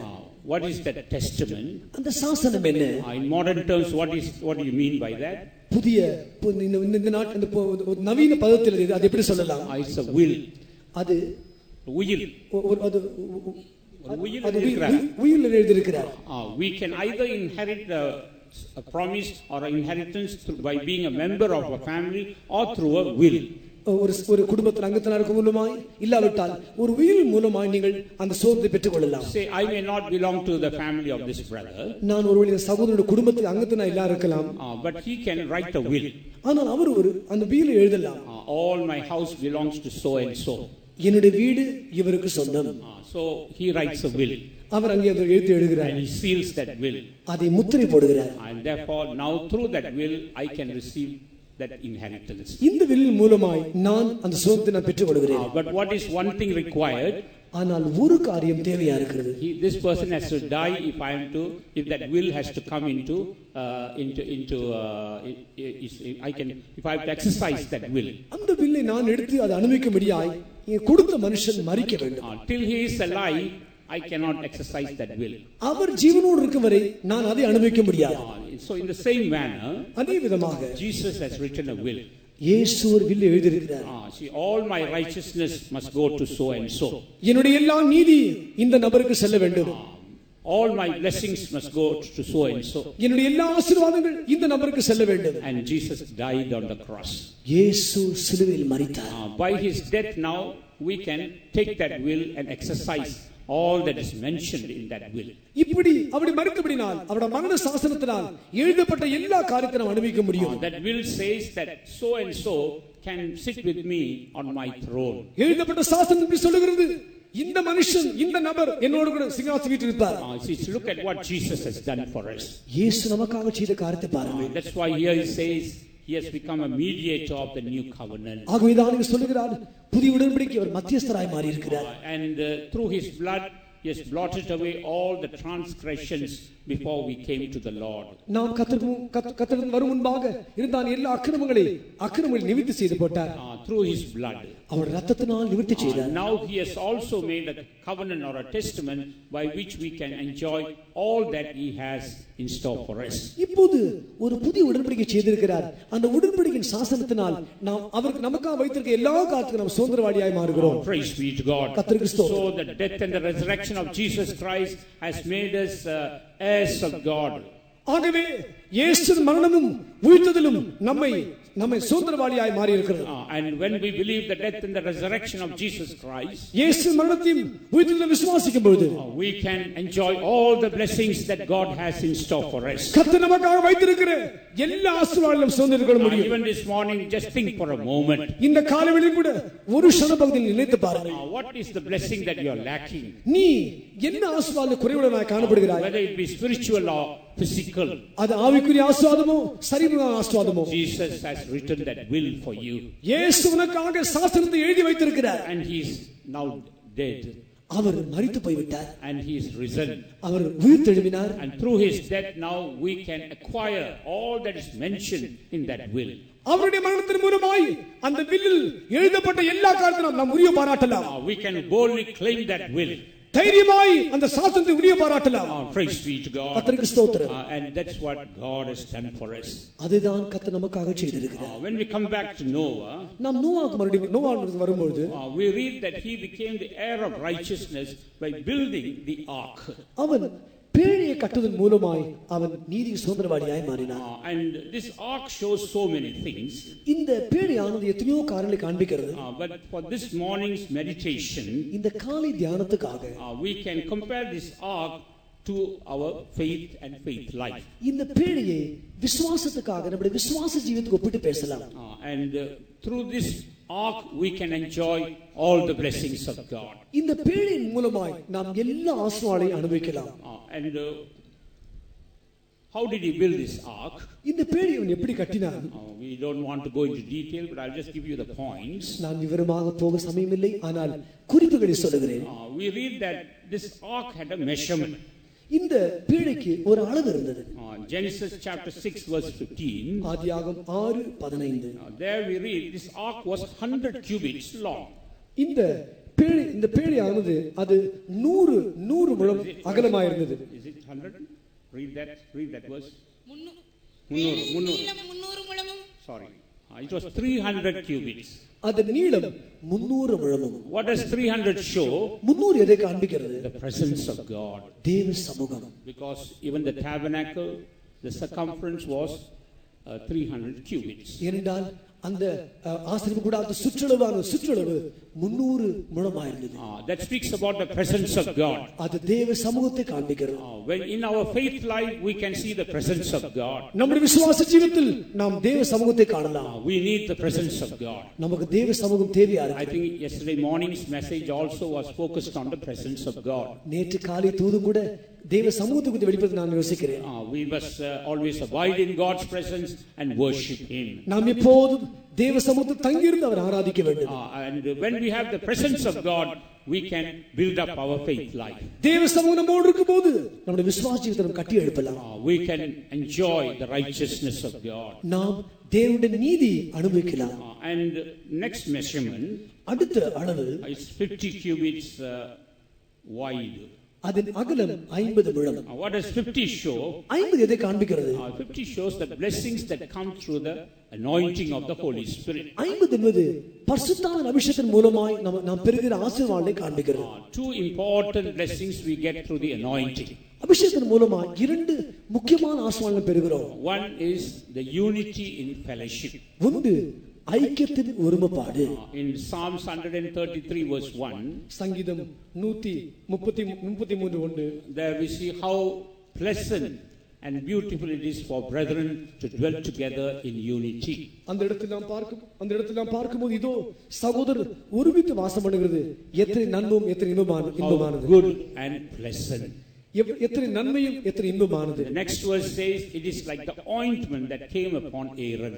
அடுத்த வசனம் சொல்கிறது ஆரோனுடைய சிரசின் மேல் ஊற்றப்பட்ட தைலத்தை போல் இருக்கிறது. Or it's compared to the anointing.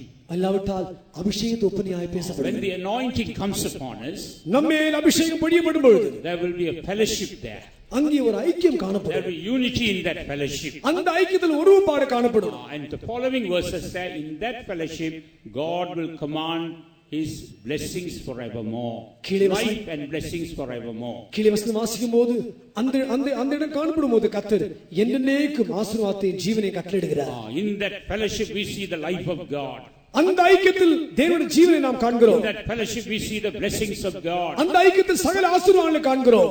When we are filled with the anointing, அபிஷேகத்தினால் நிரப்பப்படும் போது we will be built up in our faith life. விசுவாசத்தில் நாம் கட்டி எழுப்பப்பட முடியும். And another thing in that anointing is the love of God. அந்த அபிஷேகத்தில் இன்னொரு காரியம் தேவ அன்பு. In Romans 5:5 we read that the love of God has been shed abroad in our hearts through the Holy Spirit. ரோமர் 5:5 வாசிக்கும்போது பரிசுத்த அபிஷேகத்தின் மூலமாய் தேவனுடைய அன்பு இதயத்தில் ஊற்றப்பட்டிருக்கிறது. And when we are filled with the love of God, we can go forward boldly in our faith life. கர்த்தருடைய அன்பினால் நிரப்பப்படும்போது விசுவாச ஜீவிதத்தில் நாம் தைரியமாக முன்னே செல்லலாம். And the next thing is 30 cubits height. அடுத்தது அதனுடைய உயரம் 30 முழம். What does 30 show? 30 எதை காண்பிக்கிறது? In the word of God we see that 30 was the price that was paid for Jesus. வேதத்தில் பார்க்கும்போது கர்த்தராகிய இயேசுவுக்காக செலுத்தப்பட்ட விலை 30. In Matthew chapter 27, மத்தேயு 27ஆம் அதிகாரம் in verse 9 we read, and they gave the price with which I was valued. 27:9 நாம் வாசிக்கும்போது விலைக்கிரயமாக 30 வெள்ளிக்காசு அவர் கொடுத்தார்கள். Jesus, the price that they valued Jesus was 30 shekels. இயேசுக்கு கொடுத்ததால் விலை மதிப்பு 30 வெள்ளி காசு. Praise be to God. கர்த்தருக்கு ஸ்தோத்திரம். And what does this silver pieces show? இந்த வெள்ளி காசு எதை காண்பிக்கிறது? It shows redemption. அது மீட்பை காண்பிக்கிறது. Praise be to God. கர்த்தருக்கு ஸ்தோத்திரம். And in redemption there are three important parts. மீட்பில் மூன்று முக்கியமான பகுதிகள் இருக்கிறது. One is atonement for sins. ஒன்று பாவ நிவர்த்தி. That is 1 John chapter 2 verse 2. அது 1 யோவான் 2 வசனம். Because Jesus became the propitiation of our sins. நம்முடைய பாவங்களுக்கு இயேசு கிருபாதார பலியாக மாறினார். That is the first aspect in that redemption. அதுதான் அந்த மீட்பின் முதலாவது அம்சம். What's the second aspect? இரண்டாவது அம்சம் என்ன? Hebrews 10 chapter verse 10 says that we are sanctified through that one offering. எபிரேயர் 10 வசனம் வாசிக்கும்போது அந்த ஒரே பலியினால் நாம் சித்தத்தின்படி நாம் பரிசுத்தமாக்கப்படுகிறோம். That's the second aspect in that redemption. அதுதான் அந்த மீட்பின் இரண்டாவது அம்சம். What's the third aspect? அந்த மீட்பின் மூன்றாவது அம்சம் என்ன? In Hebrews 10 chapter verse 14, எபிரேயர் 14 வசனத்தில் we are perfected through that one offering. அந்த ஒரே பலியினால் நாம் என்னைக்கு பூர்ணப்படுத்தப்படுகிறோம். That perfection is also in that redemption.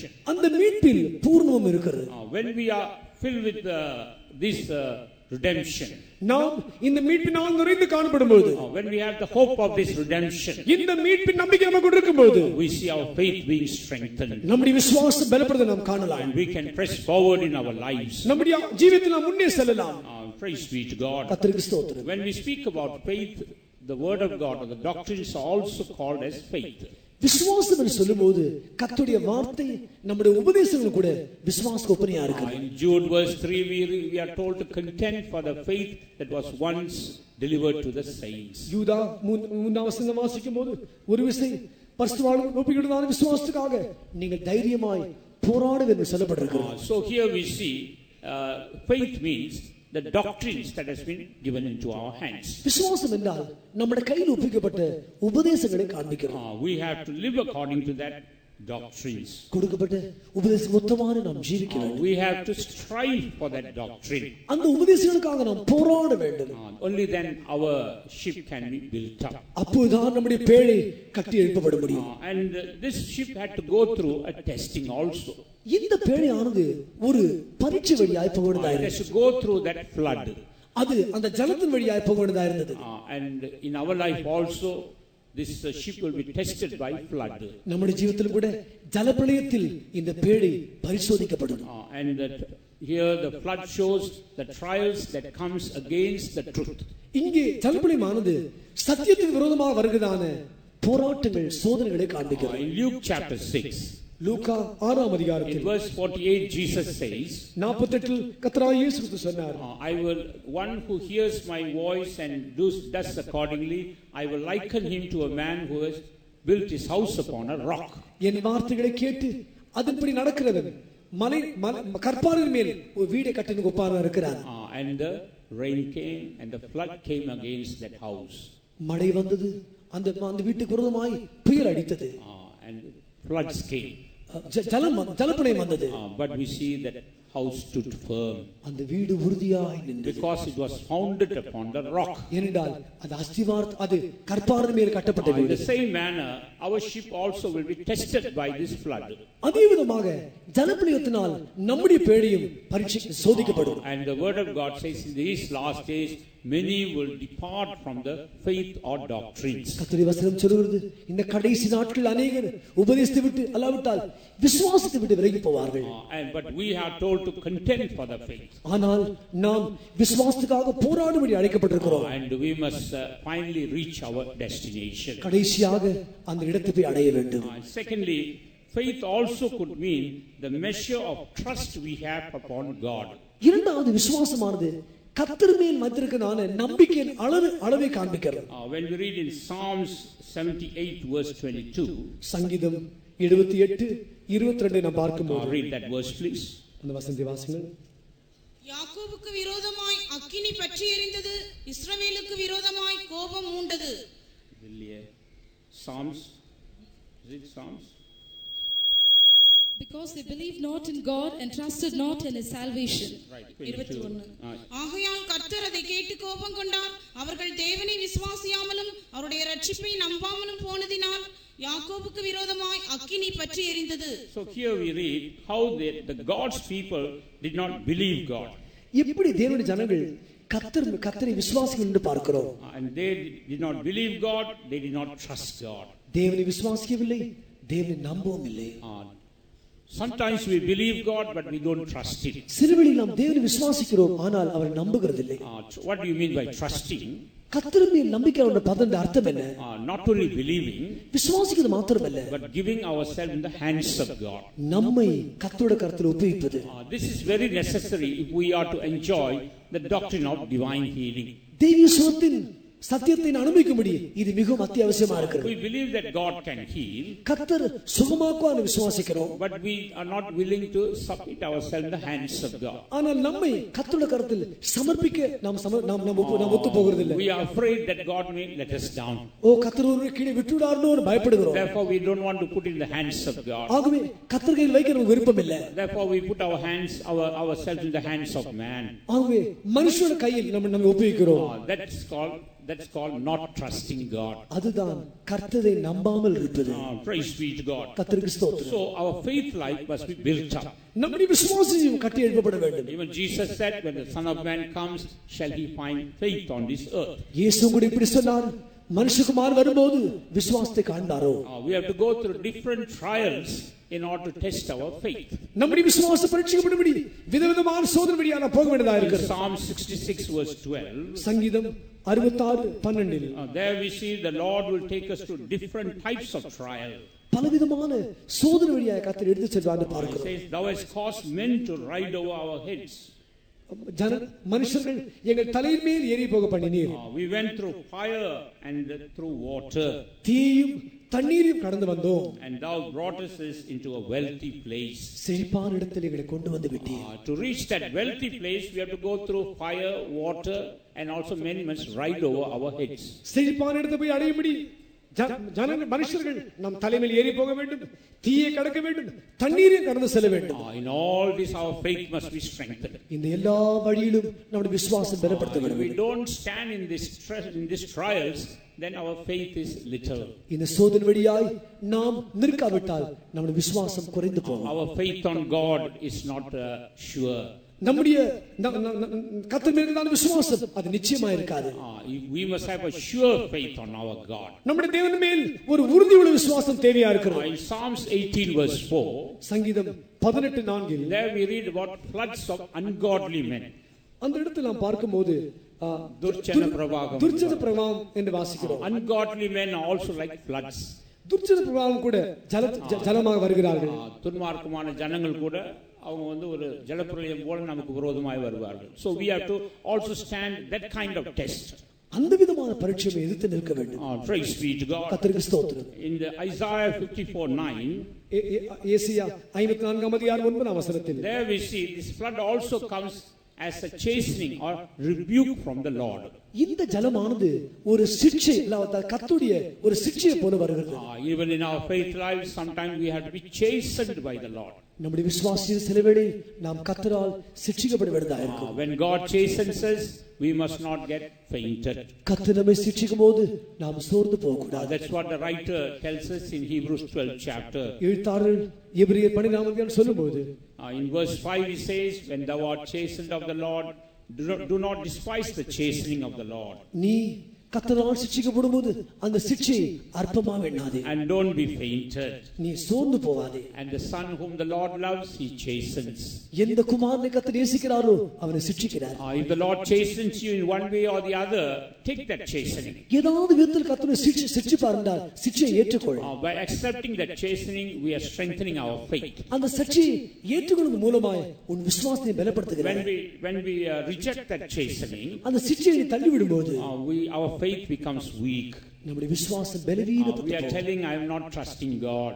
நான் கர்த்தர் மேல் நம்புகிறதில்லை. I am not believing God. நான் கர்த்தரை விசுவாசிக்கிறதில்லை. Though we don't tell it with our words, நம்முடைய வார்த்தையால் சொல்ல மாட்டோம். but in our action that's what we are revealing. கிரியில் நாம் வெளிப்படுத்துகிறோம். But when we accept the chastening of the Lord, ஆனால் கர்த்தருடைய சிட்சையை நாம் ஏற்றுக்கொள்ளும்போது I'm saying I am trusting God. நான் கர்த்தர் மேல் நம்பிக்கையா God இருக்கிறேன். is chastening me. கர்த்தர் சிட்சிக்கிறார். But very soon He's going to change the situation. வெகு சீக்கிரம் சூழ்நிலையை மாற்ற போகிறார். And He's going to take me forward.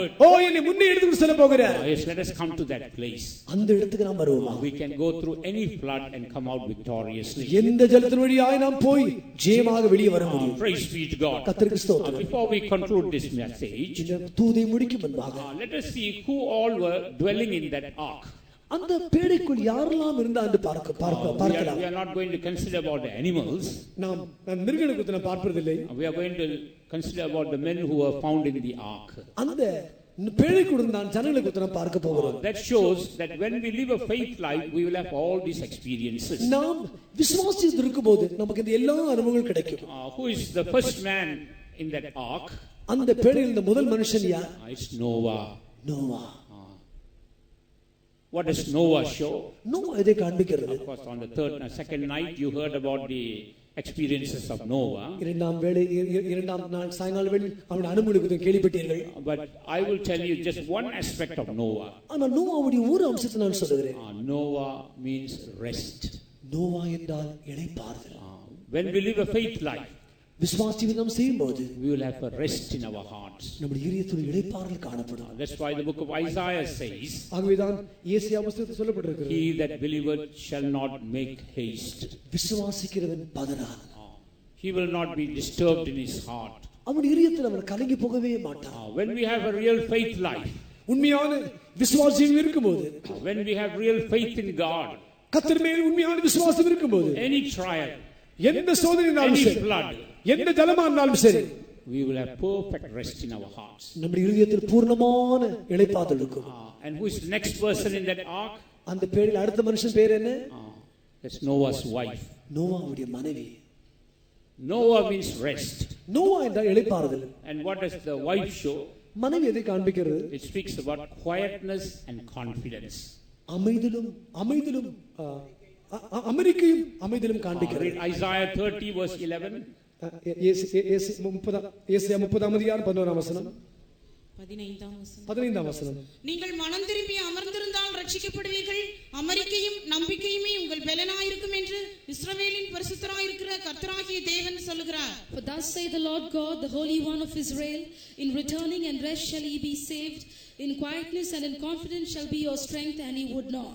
In quietness and confidence. அமெரிக்கையும் நம்பிக்கையும். Noah's wife speaks about quietness and confidence in our life. நோவாவுடைய மனைவி என்பது நம்முடைய ஜீவிதத்தில் அமெரிக்கையும் நம்பிக்கையும் பேசுகிறது. In any situation we can be confident that God is with us. எந்த சூழலிலும் கர்த்தர் நம்மோடு இருக்கிறார் என்ற நம்பிக்கை நமக்கு இருக்கும். Faith life gives us that kinds of confidence. விசுவாசம் இப்படிப்பட்ட நம்பிக்கை கொடுக்கிறது.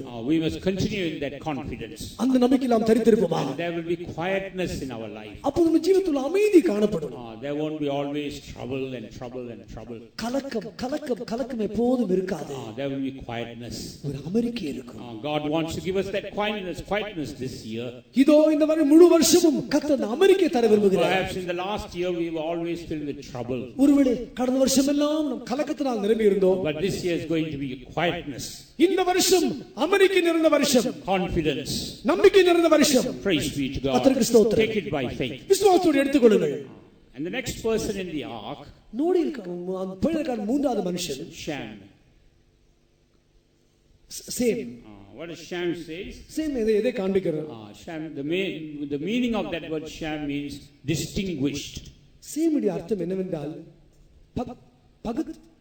distinguished. That means he's like a person who has been set apart. அவன் ஒரு பிரித்தெடுக்கப்பட்டவன். The same meaning is given for that word Nazarites. அதே பதம்தான் நசரேயனுக்கு சொல்லப்பட்டிருக்கு. In the Lamentation chapter 4 verse 7 we read about the Nazarites of Zion and Jerusalem. புலம்பல் 7ஆம் அதிகாரத்தில் சீயோன் எருசலேமுடைய நசரேயனை குறித்து நாம் வாசிக்கிறோம். In the 7th verse we read that. 7ஆம் வசனத்தில் நாம் வாசிக்கிறோம். And what that means, set apart. அதோட அர்த்தம் என்ன? பிரித்து எடுக்கப்பட்டவர்கள். This shows a life of separation. இது ஒரு வேறுபடுதல் ஜீவிதத்தை காண்பிக்கிறது. When we live a faith life, நாம் விசுவாச ஜீவிதம் செய்யும்போது automatically there will be a life of separation. ஒரு ஒரு ஒரு ஒரு ஒரு ஒரு ஒரு வேறுபட்ட ஜீவியம் அங்கே காணப்படும். Separated unto the Lord. கர்த்தருக்கு வேறுபிரிந்து இருப்பது. Why do we separate ourselves? நாம் ஏன் வேறுபிரிந்து இருக்க வேண்டும்? Why do the Nazarites separate themselves? ஏன் நசரேயர்கள் வேறுபிரிந்து இருக்கிறார்கள்? In Numbers 6th chapter, என்னாகும் 6ஆம் அதிகாரம், in verse 8 we read, all the days of his separation he shall be holy unto the Lord. தான் பிரிந்திருக்கிற எல்லா நாட்களும் அவன் கர்த்தருக்கு பரிசுத்தமாக இருக்க கடவன். So all the days of his separation, அவன் பிரிந்திருக்கிற எல்லா நாட்களிலும், all the days of his consecration, அவனுடைய பிரதிஷ்டையின் எல்லா நாட்களிலும் he is holy unto the Lord. அவன் கர்த்தருக்கு பரிசுத்தமாக இருக்கிறான். Faith life gives us that kind of consecration and holiness. இந்த விசுவாசம் இப்படிப்பட்ட பிரதிஷ்டையும் பரிசுத்தத்தை நமக்கு கொடுக்கிறது. The wife also speaks about purity. மனைவி ஒரு தூய்மையை காண்பிக்கிறார். Shem and his wife. Same அவனுடைய மனைவி. Shem means distinguished. சேம் என்றால் பிரித்தெடுக்கப்பட்டவன். Wife means purity. மனைவி தூய்மை. Both these things are received through a faith life. இந்த இரண்டும் நாம் விசுவாச ஜீவிதத்தில் பெற்றுக்கொள்கிறோம். This year God wants us to have the experience of Shem and his wife. இந்த வருஷமும் கூட சேம் அவனுடைய மனைவி அந்த அனுபவத்தை கர்த்தர் தர விரும்புகிறார். Faith life gives us that. அந்த விசுவாச ஜீவித அனுபவத்தை நமக்கு கொடுக்கிறது. It helps us to live a separated life and live a holy life. ஒரு வேறுபட்ட ஜீவியமும் பரிசுத்த ஜீவியம் நமக்கு தருகிறது. And the next person is Ham. அடுத்த நபர் com. The name Ham means warm. காமுடைய அர்த்தம் உஷ்ணம். Of course later he did some mistake, let us forget about that. பின்பு அவன் இது ஒரு தவறு செய்தான், அதை நாம் மறந்து விடலாம். Now we look at the name Ham. அந்த காமுடைய பேரின் அர்த்தத்தை பார்த்து பார்ப்போம். Warm. அது அனல். What does that show spiritually? ஆவிக்குரியது எதை காண்பிக்கிறது? In Romans 12 chapter verse 11, ரோமர் 12ஆம் அதிகாரம் 11ஆம் வசனத்தில், be fervent in the spirit. ஆவியில் அனலுள்ளாய் இருங்கள். That being always fervent in the spirit. எப்போதும் ஆவியில் அனலாய் காணப்பட வேண்டும். But before saying that, what does St. Paul say? அதை சொல்லும் முன்பாக பரிசுத்த பவுல் என்ன சொல்கிறார்? Be not slothful. அசதியாயிராருங்கள். If you are slothful, you cannot be fervent. அசதியா இருந்தால் நீங்கள் ஜாக்கிரதையா இருக்க முடியாது. Last year we may have been very slothful. போன வருஷமெல்லாம் அசதியா இருந்திருப்போம். But this year we are not going to be slothful. இந்த வருஷம் அசதியா இருக்க போறதில்லை. Fervent in the spirit. இதோ நாம் ஆவிக்குள் அனலா இருக்க போகிறோம். Praise be to God. கர்த்தருக்கு ஸ்தோத்திரம். Let us not be like the Laodicean church. லவோதிகா சபை போல இருக்க வேண்டாம். They were neither hot nor cold. அவர்கள் குளிருமின்றி அனலுமின்றி இருந்தார்கள். They were in the middle ground. அவர்கள் அந்த நடுத்தளத்தில் இருந்தார்கள். But the Lord says, if you are in that ground, I will spew you out of my mouth. கர்த்தர் சொன்னார், அந்த நிலத்திலிருந்தால் நான் உங்களை வாந்தி பண்ணி போடுவேன். Praise be to God. கர்த்தருக்கு ஸ்தோத்திரம். But this year we are going to be fervent in the spirit. இந்த வருஷம் நாம் ஆவியில் அனலா இருக்க போகிறோம். We are not going to give room for any slothfulness. எந்த விதமான அசதிக்கும் இடம் கொடுக்க போகிறது இல்ல. And Ham's wife, what does it show? காமுடைய மனைவி எதை காண்பிக்கிறது? When we are warm, when we are fervent in the spirit, நாம் ஆவியில் அனலாய் காணப்படும்போது, as we read in Romans 12 chapter verse 11, ரோமர் 12:11 வாசித்த பிரகாரமாக, be not slothful, அசதியாயிராதிருங்கள், be fervent in the spirit, ஆவியில் அனலாயிருங்கள், serving the Lord. கர்த்தருக்கு ஊழியம் செய்யுங்கள். When we are fervent in the Lord, we will be serving the Lord. ஆவிக்குள் அனலா இருக்கும்போது நாம் கர்த்தருக்கு ஊழியம் செய்து கொண்டிருப்போம். Every small work the Lord has given to us. கர்த்தருக்கு கொடுத்தான எந்த சிறிய ஊழியமா இருந்தாலும் சரி, it could be a prayer, ஒரு ஜெப ஜீவியமா இருந்தாலும், or it could be a giving out of tracts, ஒரு கைப்பிரதி ஊழியமா இருந்தாலும், or it could be a life of witnessing, சாட்சி ஜீவியமா இருந்தாலும், whatever it may be, என்னவா இருந்தாலும் சரி, whatever the Lord has given into your hands, உன் கையில் ஒப்புவித்த எந்த ஊழியமா இருந்தாலும் சரி, you must be faithful in that ministry. அந்த ஊழியத்தில் உண்மையா இருப்போமாக. Let us be serving the Lord throughout this year. இந்த வருஷம் எல்லாம் கர்த்தருக்கு ஊழியம் செய்து கொண்டிருப்போம்.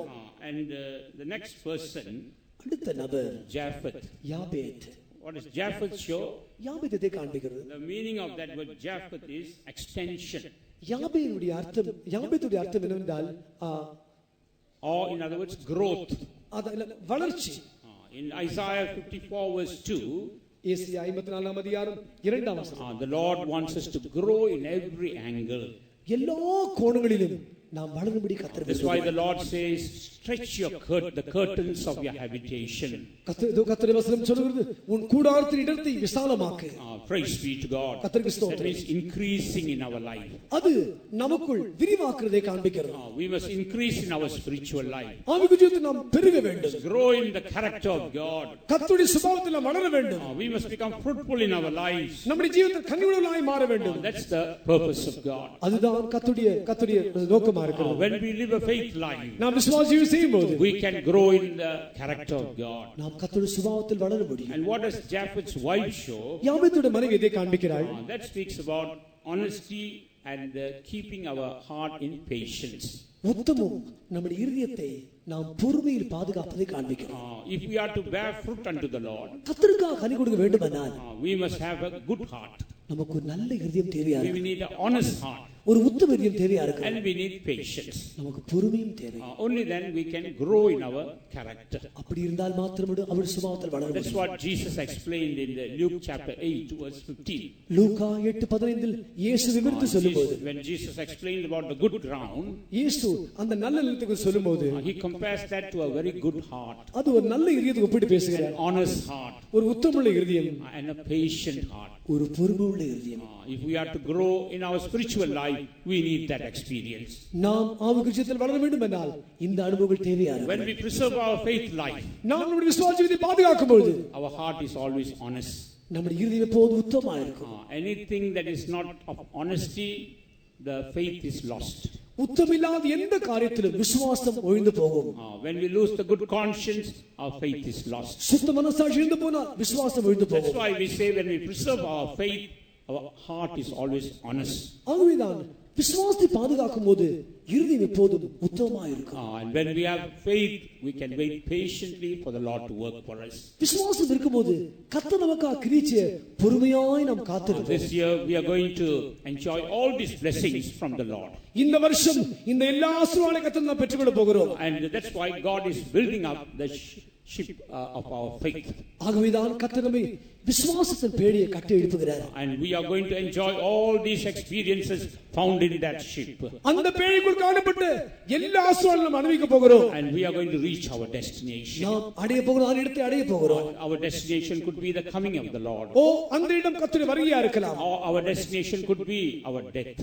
அடைய போகிற இடம் நம்முடைய மரணமா இருக்கலாம். As we know, even right from the beginning, God is perfecting many saints and taking them. இந்த வருஷம் துவக்கத்தில் பார்க்கும்போது அநேக பரிசுத்தவான்களை சுத்திகரித்துக் கொண்டு எடுத்துக்கொண்டிருக்கிறார். And we do not know how long the Lord has kept for us. நமக்காக இன்னும் எவ்வளவு காலம் வைத்திருக்கிறார் நமக்கு தெரியாது. Therefore, let us surrender our life in the hands of God. ஆகவே கர்த்தருக்கு நம்முடைய கரங்களை ஒப்புக் கொடுப்போம். Let us put ourselves upon the altar. நாம் நம்மை பலிபீடத்தின் மேல் வைப்போம். Lord, I must become an heir of righteousness. ஆண்டவரே நான் நீதிக்கு சுதந்திரவாளியாய் மாற வேண்டும். You have done all things for me to become an heir. ஆண்டவரே எனக்கு நான் நீதி சுதந்திரவாளி மாறும்படி எல்லாவற்றையும் எனக்கு தந்திருக்கிறீர். You have done all things for me. எனக்காக எல்லாவற்றையும் செய்திருக்கிறீர். And all I have to do is just believe that finished work.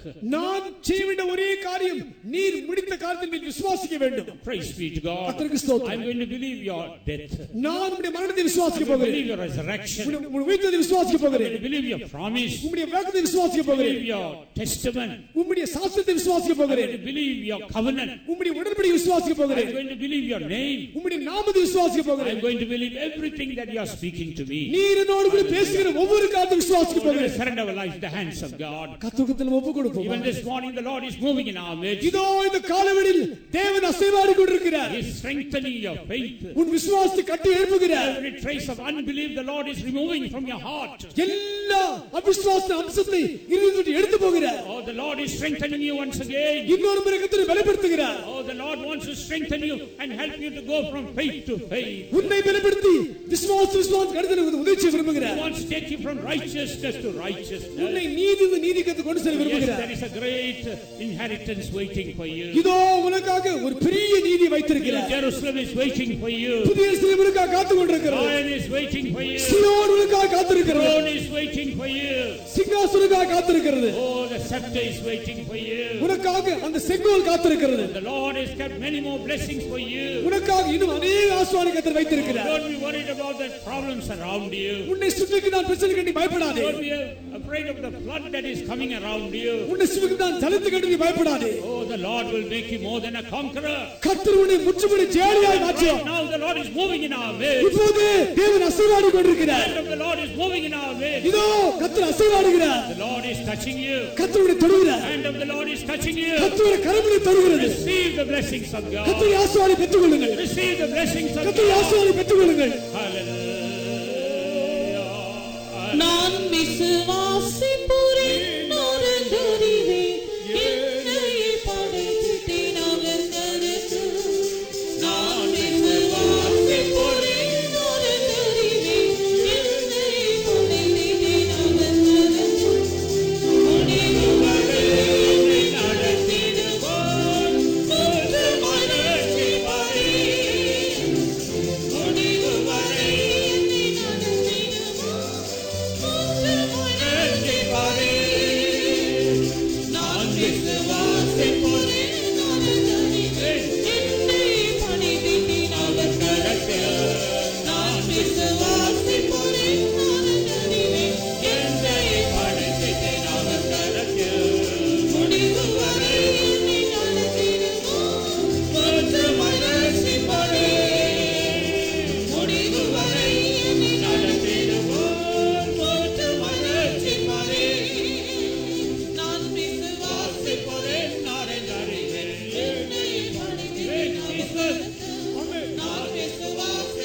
Hallelujah. Hallelujah. Hallelujah. I'm strengthening your feet. நான் உன் பாதங்களை பலப்படுத்துகிறேன். You were weak, therefore you could not stand on the faith. நீ பலவீனமாக இருந்தபடியால் விசுவாசத்தில் உன்னால் ஊன்றி நிற்க முடியவில்லை. But I am strengthening your feet. இதோ நான் உன் பாதங்களை பலப்படுத்துகிறேன். And I am strengthening your knees. நான் உன் முழங்கால்களை பலப்படுத்துகிறேன். So that you could strive in prayer. நீ ஜெபத்தில் போராடும்படியாய். I am strengthening your knees. நான் உன் முழங்கால்களை பலப்படுத்துகிறேன். Strengthening your loins. உன் இடையை பலப்படுத்துகிறேன். I want you to stand as a victor for me. எனக்காக ஜெயாலியாய் நீ நிற்க விரும்புகிறேன். And I have given you a short time so that you could reveal my glory. ஒரு குறுகிய காலம் என் மகிமை வெளிப்படுத்த உனக்கு நான் தந்திருக்கிறேன். I have given you a short time so that you could stand as a witness for me. எனக்காக சாட்சியாய் நிற்க ஒரு குறுகிய காலத்தை தந்திருக்கிறேன். Therefore I am strengthening you this morning. ஆகவே இந்த காலவெளியில் நான் உன்னை பலப்படுத்துகிறேன். My strength saith the Lord. என்னுடைய பலத்தை பெற்றுக்கொள் என்று கர்த்தர் சொல்கிறார். Hallelujah. Hallelujah. Hallelujah. Hallelujah. Hallelujah. Hallelujah. Hallelujah. Hallelujah. Yes, God has promised great things for us. ஆம், கர்த்தர் நமக்காக பெரிய காரியங்களை வாக்குத்தத்தம் செய்திருக்கிறார். All you have to do is believe them. நாம் செய்கிற ஒரே ஒரு காரியம் ஒரு விசுவாசிப்பது மாத்திரமே. Just trust the Lord. கர்த்தர் மேல் நம்பிக்கை And trust yourself into His hands. இதோ முற்றிலுமாய் உங்களை அவருடைய கரத்தில் ஒப்புக்கொடுங்கள். It's a mighty hand. அந்த கரம் ஒரு வல்லமையுள்ள கரம். It's an almighty hand. அந்த கரம் சர்வ வல்லமையுள்ள கரம். It can do all things for you. உனக்காக யாவற்றையும் செய்து முடிக்கும். So it can take you to the very end. அது உன்னை கடைசி வரை வழி நடத்தும். That hand is holding you. அந்த கரம் உன்னை பிடித்துக் கொண்டிருக்கிறது. That hand is holding you. அந்த கரம் உன்னை பிடித்துக் கொண்டிருக்கிறது. That hand will fight for you. அந்த கரம் உனக்காக யுத்தம் பண்ணும். Hallelujah. Hallelujah. Hallelujah. Hallelujah. Amen. For strengthening us once again this morning through His word, let's praise God. இன்னொருவர் இந்த காலவெளி தம்முடைய வசனத்தின் மூலமாய் கர்த்தரை பலப்படுத்தும்படி நாங்கள் கர்த்தரை ஸ்தோத்திரிப்போமாக. Hallelujah. Hallelujah. Amen. The Lord says, I will not allow even one word to fall to the ground which I have spoken concerning you. கர்த்தர் சொல்கிறார், உன்னை குறித்து பேசின ஒரு வார்த்தை போலும் நிலத்தில் வீணாக விட நான் விட மாட்டேன். Yes, the Lord will fulfill every word. ஆம், அவர் சொன்ன ஒவ்வொரு வார்த்தையை அவர் நிறைவேற்றுவார். Every detail in that word the Lord is able to fulfill. அந்த வார்த்தையின் ஒவ்வொரு விவரத்தையும் அவர் நிறைவேற்ற வல்லவராய் இருக்கிறார். Believe and praise God. விசுவாசி கர்த்தரை ஸ்தோத்திரிப்போமாக. Hallelujah. ஆமென். ஸ்தோத்திரம், ஸ்தோத்திரம், ஸ்தோத்திரம், ஸ்தோத்திரம். Hallelujah. Amen. Giving ourselves wholly in the hands of God, let's praise God. முற்றிலுமாய் கர்த்தருக்கு நம்மை ஒப்புக்கொடுத்து நாம் கர்த்தரை ஸ்தோத்திரிப்போமாக.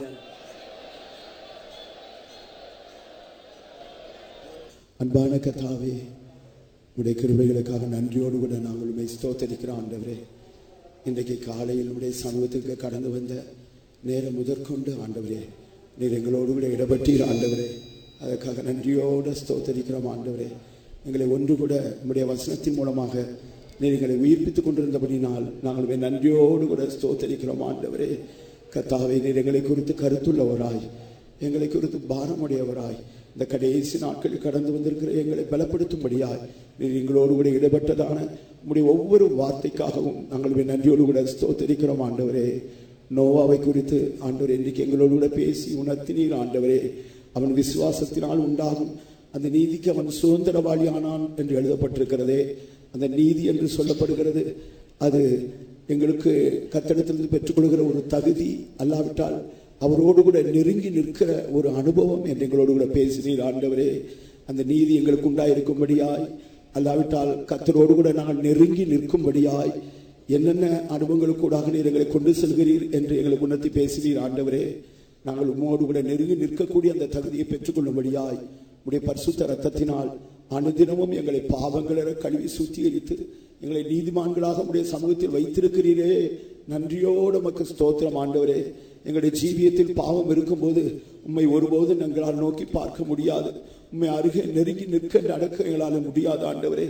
ஆகையால் கிருபை இரக்கமுடையவராய் எங்களுடைய பாவங்களை குறித்து எங்களுக்கு உணர்த்தி தந்து உம்முடைய பரிசுத்த இரத்தத்தால் எங்களை கழுவி சுத்திகரித்த ஆண்டவரே, ஆண்டவரே உம்முடைய நீதிமான்களாய் கர்த்தாவே நாங்கள் காணப்பட எங்களுக்கு உதவி செய்திருக்கிறபடினால் ஸ்தோத்திரம் ஆண்டவரே. அது மாத்திரமல்ல, நாங்கள் நீதிமான்களாய் அல்லாவிட்டால் உம்மோடு கூட நெருங்கி நிற்கிற அந்த அனுபவத்தை பெற்றுக்கொள்ளும்படியாய் உம்முடைய ஆலோசனைகள் எல்லாவற்றையும் நாங்கள் அதை கேட்கிறது மாத்திரமல்ல, அந்த ஆலோசனைகளை கை கொள்ள வேண்டும் என்று எங்களோடு கூட பேசினீர் ஆண்டவரே. இது எங்களுக்கு கொடுக்கிற முதல் ஆலோசனை ஞானஸ்நானமாய் இருக்கிறது என்று உணர்த்தி பேசினீர் கர்த்தாவே. உம்முடைய ஆலோசனைகளுக்கு நாங்கள் தொடர்ந்து கீழ்ப்படி ஒன்று கூட எங்களை ஒப்படைக்கிறோம் ஆண்டவரே. உடைய வசனங்கள் வார்த்தைகள் மூலமாய் எங்களுக்கு கொடுக்கப்படுகிற ஒவ்வொரு ஆலோசனைகளுக்கும் ஒன்று கூட இந்த காலைகளில் எங்களை தாழ்த்தி ஒப்பு கொடுக்க நீர் உதவி செய்தீரே. நன்றியோட ஸ்தோத்திரம் ஆண்டவரே. உடைய ஆலோசனைகளில் என்றென்றைக்கு நிலைத்திருக்க ஆண்டவரே நீர் கிருபை செய்யும் ஆண்டவரே கர்த்தாவே ஸ்தோத்திரம். அது மாத்திரமல்ல, நாங்கள் உம்மோடு கூட நெருங்கி நிற்கும்படியாய் அந்த தகுதி எங்களுக்கு உண்டாயிருக்கும்படியாய் நாங்கள் உம்மோடு கூட உன்னதங்களில் வீற்றிருக்க வேண்டும் என்று சொல்லி எங்களுக்கு உணர்த்தி பேசினீர். பரிசுத்தாவின் அபிஷேகத்தின் மூலமாய் உன்னதங்களில் உம்மோடு கூட நாங்கள் வீற்றிருக்கிற அந்த அனுபவத்தை நாங்கள் பெற்றுக்கொள்கிறோமே ஆண்டவரே. ஆகையினால் கர்த்ததாமே அனுதினமும் எங்களை உடைய அபிஷேகத்தினால் உடைய அன்பினாலே நிரப்பி உன்னதங்களில் உம்மோடு கூட வீற்றிருக்கிற அந்த அனுபவத்திலே நிலைத்திருக்க ஒன்று கூட எங்களை பலப்படுத்தும்படியாய் இந்த காலை வேளையில் எங்களை ஒப்புக் கொடுத்தோம். கர்த்தரை அபிஷேகத்துக் கொண்டிருந்தீர். அதுக்காக நன்றியோடு கூட நாங்கள் ஸ்தோத்திரிக்கிறோம் ஆண்டவரே. அது மாத்திரமல்ல, கர்த்தரோடு கூட நாங்கள் நெருங்கி நிற்கக்கூடிய அந்த தகுதி உண்டாகும்படியாய் ஆண்டவரே நீர் எங்களுக்கு உம்மோடு கூட சேர்ந்து ஒரு ஆளுகையை தந்திருக்கிறீர் ஆண்டவரே. அது கிருபையின் மூலமாக உண்டாகிற ஆளுகை என்று சொல்லி எங்களுக்கு உணர்த்தி தந்தீர். அதுக்காக ஸ்தோத்திரம் ஆண்டவரே, ஸ்தோத்திரம் ஆண்டவரே. நீர் ஜெயம் எப்படி நீர் ஜெயம் கொண்டு பிதாவுடைய சிங்காசனத்தில் வீற்றிருக்கிறது போல நாங்கள் கூட கிருபையினால் எல்லாவற்றின் மேலும் ஜெயம் எடுத்தவர்களாய் உம்மோடு கூட நம்முடைய சிங்காசனத்தில் வீற்றிருந்து ஆளுகை செய்கிறவர்களாய் கர்த்தாவே நீர் அந்த கிருபையின் மூலமாய் எங்களுக்கு தந்திருக்கிற எல்லா ஜெயத்திற்காக நாங்கள் நன்றியோடு கூட ஸ்தோத்திரிக்கிறோம் ஆண்டவரே.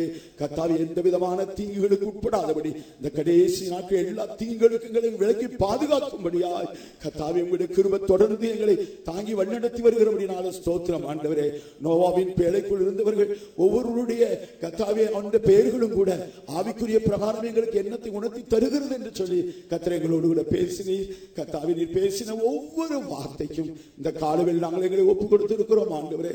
விதைக்கப்பட்ட அந்த விதை ஆண்டவரே 30 அல்ல 60 அல்ல, அது 100 பலன் கொடுக்கும்படியாய் ஒன்று கூட எங்களை தாழ்த்துகிறோம் ஆண்டவரே, தாழ்த்துகிறோம் ஆண்டவரே. நாங்கள் உங்களுடைய நீதியில் வளர்ந்து பெருகி உம்மை சந்திக்க எங்களை ஒப்பு கொடுக்கிறோம் ஆண்டவரே. உம்முடைய வார்த்தைகளை கொடுக்கும்படியாய் உம்முடைய மகனை கர்த்தாவே நீர் பலப்படுத்தி இருந்தபடினால் ஸ்தோத்திரம். கிருபையில கரங்களை தாழ்த்தி ஒன்று கூட ஒப்படைக்கிறோம். இயேசு கிறிஸ்துவின் நாமத்தில் கெஞ்சி மன்றாடி கேட்கிறோம் எங்களுடைய நல்ல பிதாவே. Amen. Oh God, our Heavenly Father, thank you once again for helping us to be in your presence. Thank you for all your blessings. Even now, Lord, we surrender ourselves into your gracious hands. Keep us, Lord, the center of your will. And throughout the year, help us, Lord, to trust you, to put our faith upon you, and to press forward. You are Almighty God who is able to fulfill everything that concerns us. We surrender all the servants of God, all the believers into your hands. Make us ready for New Jerusalem and Zion. In Jesus' name. Amen. Now may the grace of our Lord Jesus Christ, the love of God, and the sweet fellowship of the Holy Spirit rest and abide with us until Jesus returns in glory. Amen. Hallelujah. Hallelujah. Hallelujah. Hallelujah. Hallelujah. Praise the Lord. Praise.